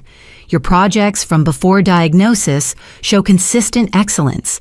As symptoms worsened, your technical skill remained, but artistic vision narrowed to themes of body horror, confinement, mortality. She spread out prints from my portfolio, a visual timeline of unconscious recognition. Early work celebrated light and life, but recent projects had grown dark, focused on decay and distortion. My subconscious had known what my parents denied, expressing through art what I couldn't voice directly. This is powerful evidence of prolonged suffering, Dr. Hayes continued. No student consciously chooses such dramatic thematic shifts without underlying cause. Your work documented your illness when no one else would. Could you testify to that? Jennifer asked, already seeing legal applications. Absolutely. I've written a detailed analysis connecting her artistic evolution to symptom progression. It's compelling proof that her illness was real, prolonged, and psychologically impactful, despite family denial. The box also contained my camera, my artistic eye intact, despite everything. I held it carefully, reacquainting myself with its familiar weight. Diana had been right. I had exhibitions to mount, stories to tell. But first, I had to finish surviving this one. There's been a development, Jennifer announced after Dr. Hayes departed. The prosecutor wants to meet Monday. They're considering charges against your parents with or without your cooperation. The evidence is too substantial to ignore. What kind of charges? Felony medical neglect, insurance fraud, conspiracy to deny medical care. If convicted, they'd face prison time. The words hung heavy in Jessica's small living room. Prison. My parents, who'd valued reputation above all else, facing the ultimate public shame. Part of me recoiled from that possibility, the child who still wanted parental love despite everything.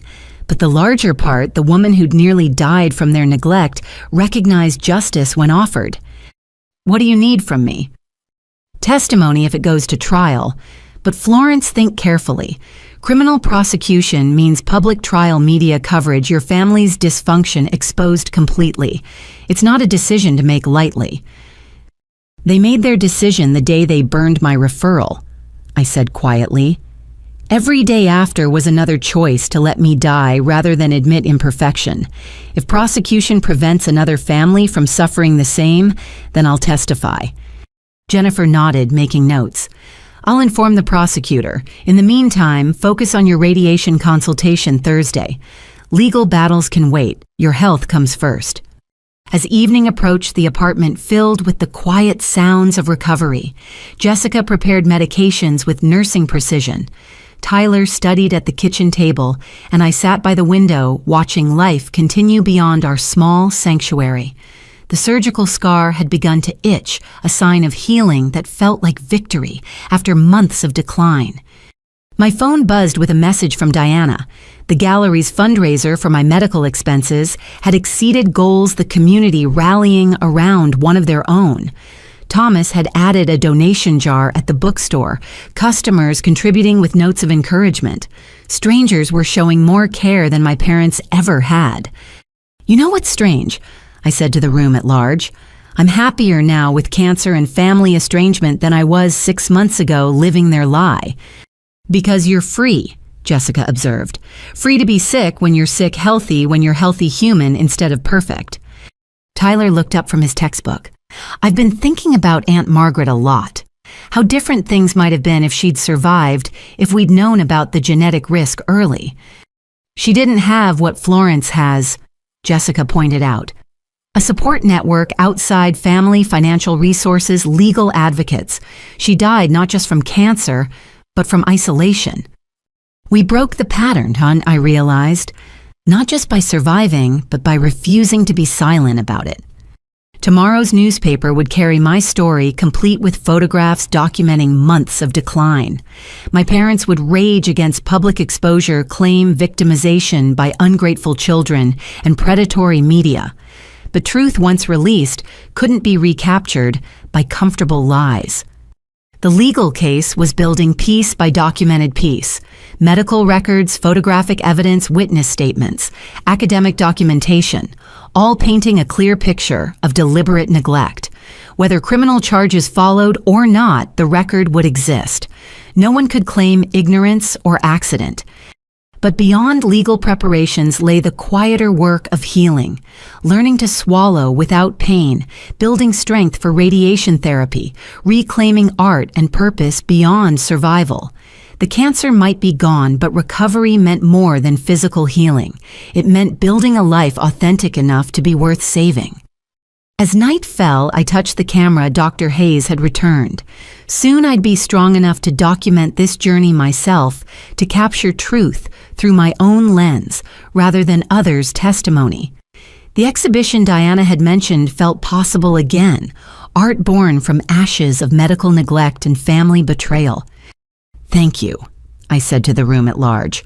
All of you, for seeing what they wouldn't, for acting when they didn't. Family isn't just blood, Tyler responded. It's choice, and we choose you, Floor, scars and all. The article would run tomorrow, legal machinery would grind forward, and my parents would face consequences they'd spent decades avoiding. But tonight was for chosen family and quiet healing, for recognizing that survival meant more than simply not dying. It meant living truthfully even when truth came with scars across your throat and empty spaces where parents should have been. That was its own kind of victory worth more than any comfortable lie could ever provide. The article hit like a thunderclap across our small city. Parents' denial nearly costs daughter's life ran on the front page of the lifestyle section, complete with Diana's haunting photographs documenting my physical decline. By noon, the newspaper's website had logged thousands of views and hundreds of comments, our family's dysfunction laid bare for public consumption. I sat in Jessica's living room laptop, open to the digital edition, watching the story spread across social media. Each share felt like another crack in the facade my parents had spent decades constructing. Their perfect suburban narrative was crumbling in real-time truth viral in ways their lies could never be. Channel 6 wants an interview. Jennifer reported fielding calls on her cell. 3 other news outlets have reached out. This has struck a nerve. Apparently, medical neglect by image-conscious parents is more common than people admit. No interviews yet. I decided my voice stronger but still bearing the hoarseness that might be permanent. Let the article speak for itself. Tyler had skipped morning classes anticipating fallout. His phone buzzed constantly with messages from teammates, classmates, and extended family members who discovered our situation through public exposure rather than private communication. The family's secrets were secrets no more. At 2:47 p.m., the doorbell rang with the aggressive insistence of people who expected immediate compliance. Through the peephole, I saw my parents standing in the hallway, their faces masks of barely controlled fury. Mom clutched printouts of the article, her knuckles white against the paper. Dad stood behind her, his expression cycling between rage and something that might have been fear. "I know you're in there, Florence." Mom's voice carried through the door. "We need to talk, now." Jessica moved toward her bedroom where her phone waited ready to call security if needed. Tyler positioned himself between me and the door protective instincts in overdrive. But I was done hiding, done letting others fight my battles. "Let them in," I said quietly. "But keep that door open, and Jennifer, please stay." Tyler unlocked the door reluctantly. My parents burst through like avenging angels, though their divine mission had curdled into something darker. Mom's perfect makeup was smeared, her usually immaculate hair disheveled. Dad's tie hung askew, his corporate armor failing him. "How dare you?" Mom began waving the printouts like weapons. "How dare you air our private matters to the world? Do you have any idea what you've done?" "Told the truth," I suggested from my spot on the couch, refusing to stand for their dramatics. "Truth." Dad's laugh was bitter. "You call this character assassination truth. You've destroyed our reputation, our standing in the community, everything we've worked for." "Everything you valued more than my life," I interrupted. "Yes, I know exactly what I've destroyed." Mom sank into a chair, uninvited, the fight momentarily leaving her. Up close, I could see the toll the morning had taken. Phone calls from friends demanding explanations, social media posts questioning their parenting, the careful construct of perfection shattered beyond repair. "We did what we thought was best," she said plaintively. "We were protecting you from the fear that consumed Margaret. Margaret died because she couldn't afford treatment. I nearly died because you could afford it but chose not to, which is worse, Mom. Which death would have been more preventable." The question hung between us, unanswerable in its brutal clarity. Dad began pacing his business instincts, seeking angles and leverage in a situation that had none. Jennifer watched silently, documenting every word for potential legal proceedings. The surgeon called it aggressive cancer. Tyler said quietly. 7 centimeters wrapped around her vocal cords. Another month and it would have been inoperable. You were literally weeks away from murdering your daughter through neglect. We didn't know, Dad started. Because you refused to look. My voice cracked, emotion overwhelming the careful control I'd maintained. I begged you to feel it, to see doctors, to believe me. You burned my referral, committed insurance fraud, gaslit me for 2 months while cancer grew unchecked. That's not protection. That's attempted murder through willful ignorance. Mom flinched at the words, her face crumbling. For a moment, I saw past the denial to the terrified woman, beneath the one who'd watched her sister die young and responded by building elaborate fortresses against reality. But understanding the source of dysfunction didn't excuse its consequences. The hospital is lying, she said weakly, grasping at familiar straws. The tumor wasn't that large, wasn't that dangerous. They exaggerated to justify unnecessary surgery. Stop. The command came out stronger than intended, powered by weeks of recovery and truth. Just stop. Dr. Kumar photographed everything. The tumor, the extraction, the clear margins that barely saved my life. Your denial can't change physical evidence. You've ruined us, Dad said flatly, abandoning persuasion for accusation. My firm is already questioning my judgment. Your mother's been asked to step down from 3 charity boards. Tyler's being harassed at school. I'm not being harassed, Tyler corrected firmly. People are asking why I'm supporting Florence. When I tell them the truth, they're horrified by what you did not, what she revealed. This is what you wanted, isn't it? Mom turned on me with sudden venom. To punish us, to destroy everything we built. I wanted to live. The words tore from my damaged throat. That's all I ever wanted, to get medical care for a life-threatening condition. You're the ones who turned it into a battle, who made it about reputation and image and maintaining your precious, perfect family facade. Family doesn't air dirty laundry in public. Dad insisted, falling back on familiar maxims. Family doesn't let family die to avoid embarrassment, Jennifer interjected smoothly. Your daughter sought help through appropriate channels for months. You blocked every attempt. Public exposure became her only option for survival. Who are you? Mom demanded, noticing Jennifer for the first time. Jennifer Carlson, attorney. I'm documenting this conversation for potential criminal proceedings against you both. The word criminal changed the room's dynamic entirely. Dad stopped pacing, his face draining of color. Mom's hands began to shake printouts, rustling with her tremors. They'd expected family drama, not legal consequences. Criminal charges. For trying to protect our daughter from unnecessary medical anxiety. Dad's corporate voice emerged, the one he used for hostile negotiations. For medical neglect resulting in substantial bodily harm. For insurance fraud. For conspiracy with Dr. Montgomery to file false reports. Jennifer's tone remained professionally pleasant. The prosecutor is very interested in your case. Apparently, parents denying children medical care to maintain appearances is a growing problem they'd like to address. You're going to have us arrested.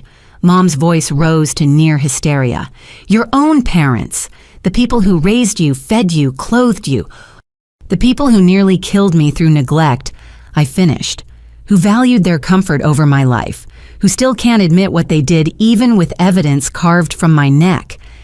I pulled down my turtleneck collar, revealing the healing scar that ran across my throat.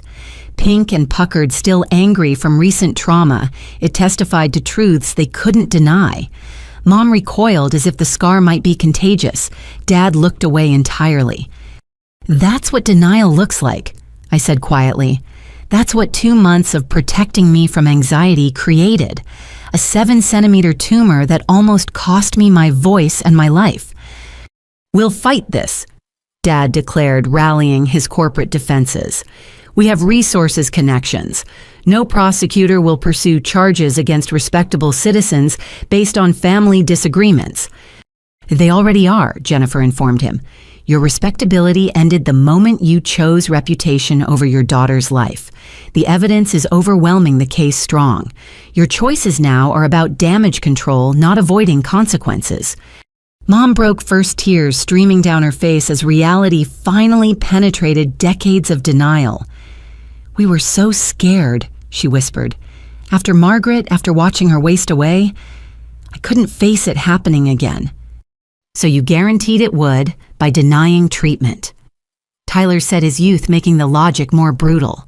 "How does that make sense? How does letting Florence die prevent Margaret's death?" "It doesn't."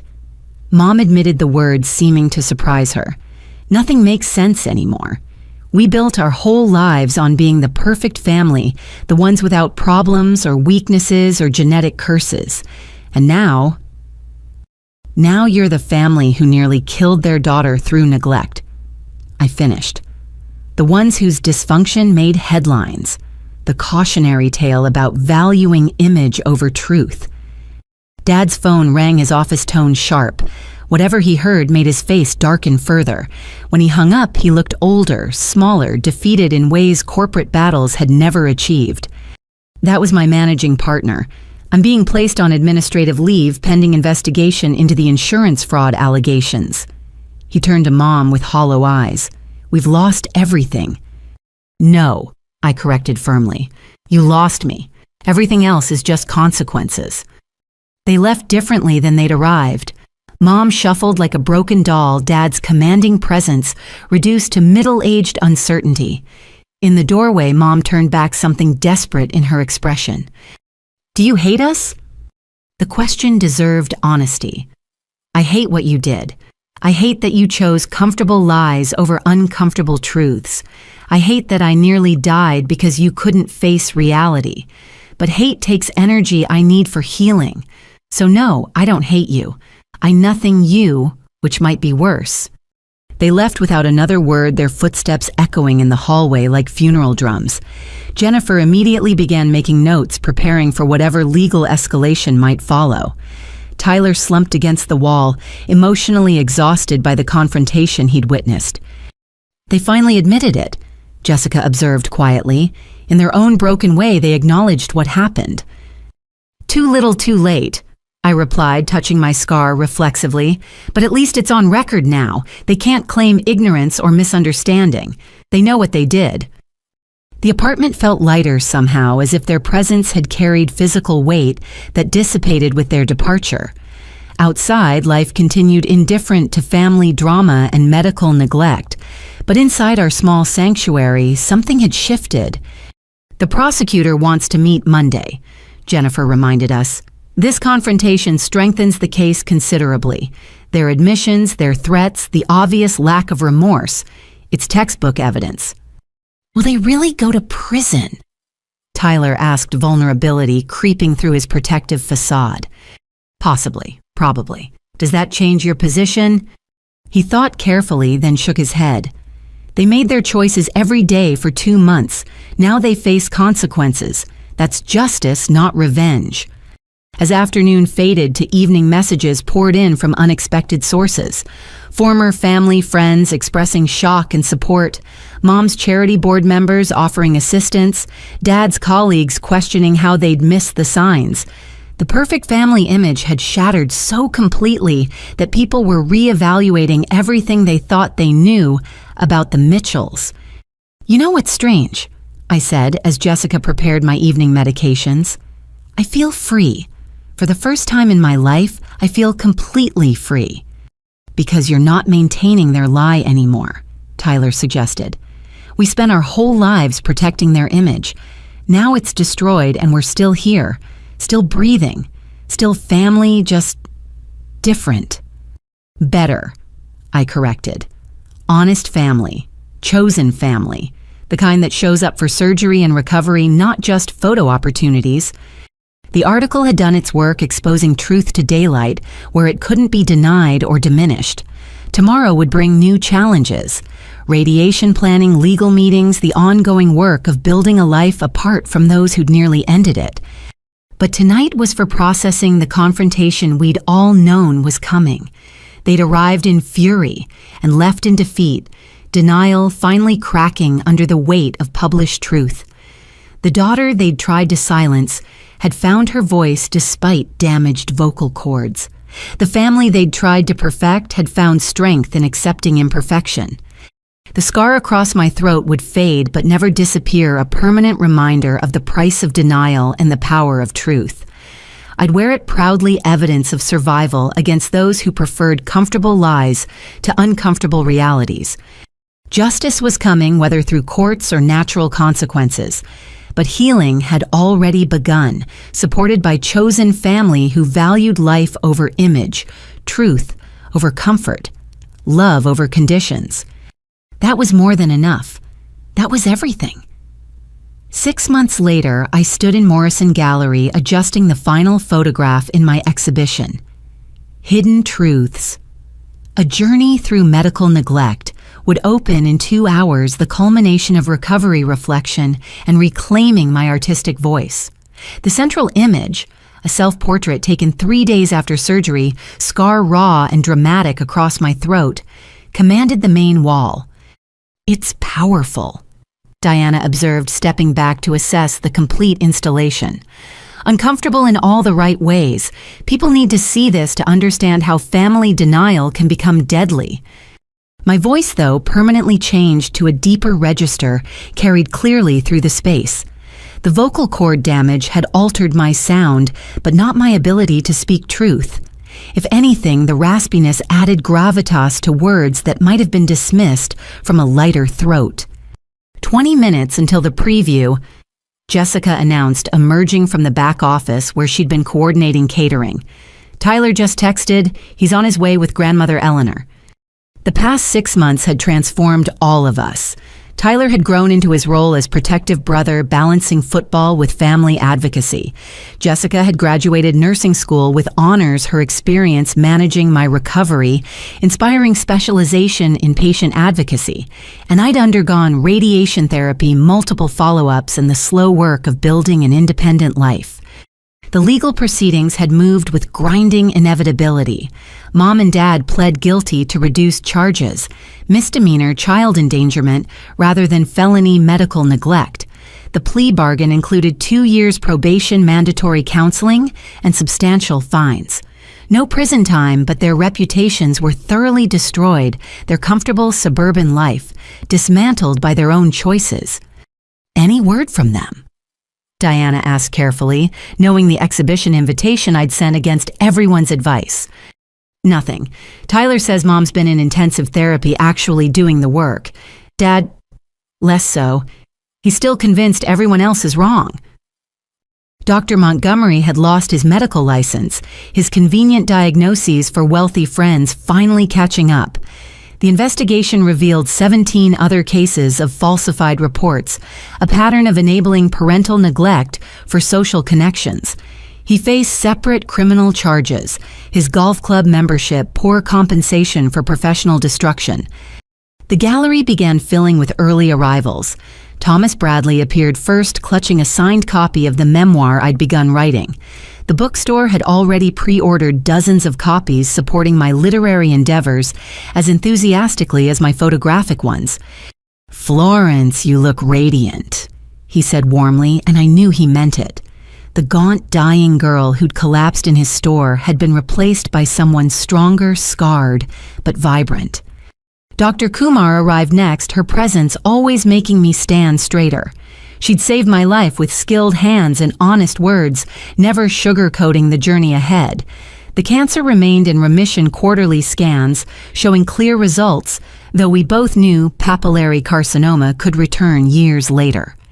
"Your scar healed beautifully," she observed with professional satisfaction, "and your voice has good resonance despite the nerve manipulation. You've exceeded my best expectations." "Because I had reasons to fight for," I replied, gesturing to the gathering crowd of chosen family. Grandmother Eleanor entered on Tyler's arm, moving slowly but determinedly. At 76, she'd become my fiercest advocate, using her retirement funds to ensure I never faced financial dependency again. The trust she'd established would see me through graduate school artistic endeavors and whatever future I chose to build. "Oh, my darling," she breathed, taking in the exhibition. "You've transformed pain into power. Margaret would be so proud." The photographs told our story chronologically. Diana's documentation of my decline, medical images of the tumor, post-surgical portraits showing healing progression. But interspersed were images of support, Jessica adjusting medications, Tyler sleeping in hospital chairs, Thomas organizing fundraisers, Diana fighting insurance companies. The narrative wasn't just neglect and survival, but community rising where family failed. "Is that them?" Tyler asked quietly, nodding toward the window. Outside, a familiar Mercedes idled at the curb. Through tinted windows, I could make out my parents' silhouettes, Mom in the passenger seat, Dad behind the wheel. They'd come, after all, drawn by invitation or curiosity, or perhaps genuine desire to understand what their denial had wrought. "They're not coming in," I realized as the car pulled away without stopping. "They came to see but not be seen." "Their loss," Tyler said firmly. "This is your night, your truth, your triumph." They chose comfortable distance over uncomfortable presence again. As the official opening approached, the gallery filled with unexpected guests. Nurses from the surgical ward, the EMTs who'd responded to my bookstore, collapse fellow cancer survivors who'd found courage in public testimony. The reporter, Amanda Wright, arrived with her editor, both committed to continuing coverage of medical neglect cases. "Your story opened floodgates," Amanda informed me. 17 families have come forward with similar experiences since the article ran. Parents who denied eating disorders, chronic illness, mental health needs, all to maintain perfect family images. You gave them permission to speak. The weight of that impact settled across my shoulders like a mantle. My personal fight had become a public catalyst, one family's dysfunction illuminating patterns throughout our image-obsessed community. The exhibition served not just as artistic expression, but as a beacon for others trapped in similar situations. Jennifer Carlson arrived fashionably late, bearing news. The prosecutor's office is establishing a task force on medical neglect. They want you as an advisory member, helping identify patterns and support victims. Interested? Yes, I answered without hesitation. If my experience can prevent one family from going through this, it's worth any discomfort. At 8 o'clock sharp, I stood before the gathered crowd to officially open the exhibition. My altered voice carried clearly through gallery acoustics, telling the story behind each image. The audience listened with rapt attention, some crying openly as I described the burning of medical documents, the family meeting that prioritized reputation over health, the gradual realization that survival meant severing toxic ties. "This scar," I said, touching my throat, "represents more than cancer surgery. It's evidence of choosing truth over comfortable lies, of finding family among strangers when blood relations fail, of surviving not just disease, but those who enabled its growth." The question and answer session that followed was intense but cathartic. Young adults asked about recognizing medical gaslighting. Parents questioned how to avoid similar denial. Healthcare workers sought guidance on identifying neglect disguised as overprotective parenting. The key, I explained, is believing people about their own bodies. When someone says they're in pain, believe them. When they point to physical symptoms, investigate rather than dismiss. Love means facing uncomfortable truths, not maintaining comfortable fictions. As the evening wound down, Tyler pulled me aside. "There's something you should see," he said, showing me his phone. "A text from Mom sent an hour ago. We sat outside for 30 minutes trying to find courage to enter. I'm sorry we failed again. Your exhibition looks beautiful through the windows. I'm in therapy learning to face truth. Maybe someday I'll be brave enough to face you. The article was right. We nearly killed you to avoid admitting imperfection. I'm working on becoming a mother who deserves a daughter like you. Mom." The message brought unexpected tears, though, whether from grief or hope I couldn't say. Change was possible even for those who'd spent decades in denial. But reconciliation required more than apologies. It demanded consistent action, genuine accountability, and respect for boundaries I'd established through pain. Maybe someday, I told Tyler, but not today. Today is for celebrating survival, not processing their journey toward accountability.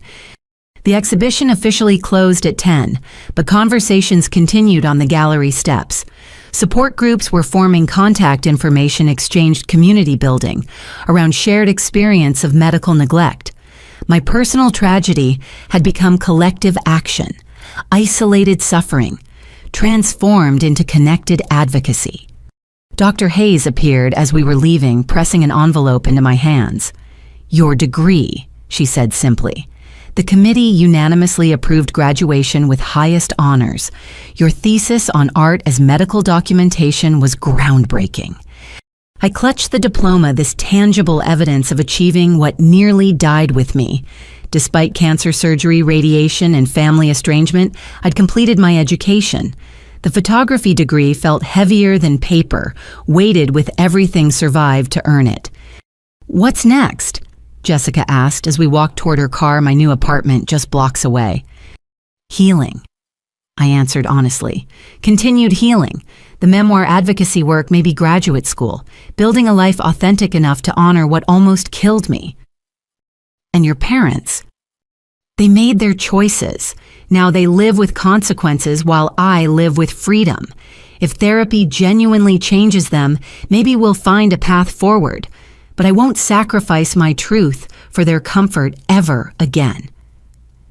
The drive home was quiet, each of us processing the emotional weight of the evening. The exhibition had been more than artistic success. It was public declaration of survival, testament to chosen families' power, evidence that truth could triumph over decades of denial. In my apartment, funded by grandmother Eleanor's trust and my own growing independence, I stood before the bathroom mirror. The scar smiled back at me, pink and permanent, beautiful in its honesty. 6 months ago, I'd awakened from surgery, uncertain if I'd survive. Now I was planning a future my parents' neglect had nearly stolen. My phone buzzed with messages from exhibition attendees, 3 young women facing similar medical denial seeking guidance, a father realizing he'd been dismissing his son's chronic pain, a nurse identifying patterns in families she'd thought were just difficult. Each message reinforced the unexpected truth. My suffering hadn't been meaningless. The tumor that nearly killed me had exposed toxic patterns throughout our community. The parents who denied my illness had inadvertently created an advocate for others facing similar neglect. "Thank you for sharing your truth," one message read. "My parents have been denying my lupus symptoms for 2 years, calling it attention-seeking. After seeing your exhibition, I'm seeking help regardless of their approval. You saved my life tonight." I smiled, touching the scar that marked my own salvation. Recovery wasn't just about surviving cancer or escaping toxic family dynamics. It was about transforming trauma into purpose, isolation, into community silence, into advocacy. The exhibition would run for 3 weeks each day, bringing new visitors, new stories, new connections between survivors. My photographs would speak when my altered voice grew tired, testifying to truths that comfortable lies couldn't erase. Tomorrow, I'd meet with the prosecutor's task force. Next week, radiation follow-up to confirm continued remission. Next month, the memoir's first chapters were due to the publisher who'd offered a contract based on the newspaper article. Life stretched ahead, scarred but possible different from what I'd planned, but perhaps more meaningful. To survival. I whispered to my reflection, raising an imaginary toast to everyone who'd made this moment possible. To Tyler, who chose truth over comfort. Jessica, who provided shelter and care. Diana, who documented what others denied Thomas, who called for help despite my protests. To Dr. Kumar, who cut out cancer with skilled hands, Jennifer, who fought legal battles, grandmother Eleanor, who funded independence. And yes, even to my parents, whose spectacular failure had forced me to find strength they never thought I'd need. Their denial had nearly killed me, but surviving it had revealed reserves of resilience I never knew existed. The scar would fade, but never disappear. Good. Some stories demanded permanent reminders. Some truths required visible proof. I'd survived medical neglect, family betrayal, and cancer itself. That deserved recognition, even if it came in the form of damaged vocal cords and a line across my throat. Life after cancer, after neglect, after choosing truth over comfortable lies, was different than expected. Harder in some ways, easier in others. But it was authentically mine, supported by chosen family who saw reality clearly and loved me not despite my scars, but because of what they represented. Tomorrow would bring new challenges, continued healing, and opportunities to help others trapped in similar situations. But tonight was for gratitude.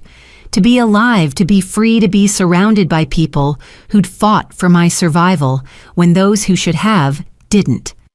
The exhibition had asked viewers to see hidden truths, to recognize neglect disguised as protection, to understand how family denial could become deadly. Based on tonight's response, the message had been received. Lives would be saved because mine almost wasn't. Purpose had emerged from pain community, from isolation, truth from lies. That transformation made every scar worthwhile. The one across my throat was just the most visible reminder of a journey from denial to acceptance, from silence to advocacy, from dying in darkness to living in light. Justice had come through legal channels and natural consequences, but healing, true healing, came from choosing to transform trauma into triumph, neglect into purpose, survival into service. My parents' comfortable lies had nearly killed me. My uncomfortable truths might save others. That was more than enough. That was everything. If you've ever been denied medical care or had your symptoms dismissed by family who should have protected you, I said to the camera during my closing remarks, know that you're not alone. Trust yourself. Seek help. Choose survival over their comfort. And please, like this video if it resonated with you. Subscribe for more content about overcoming medical neglect and share it with anyone who might need to hear that their pain is real, their symptoms matter, and their life is worth more than someone else's reputation. Comment below with your own experiences. Let's build a community of survivors who refuse to be silenced. Thank you for listening to my story. May you find the strength to tell your own.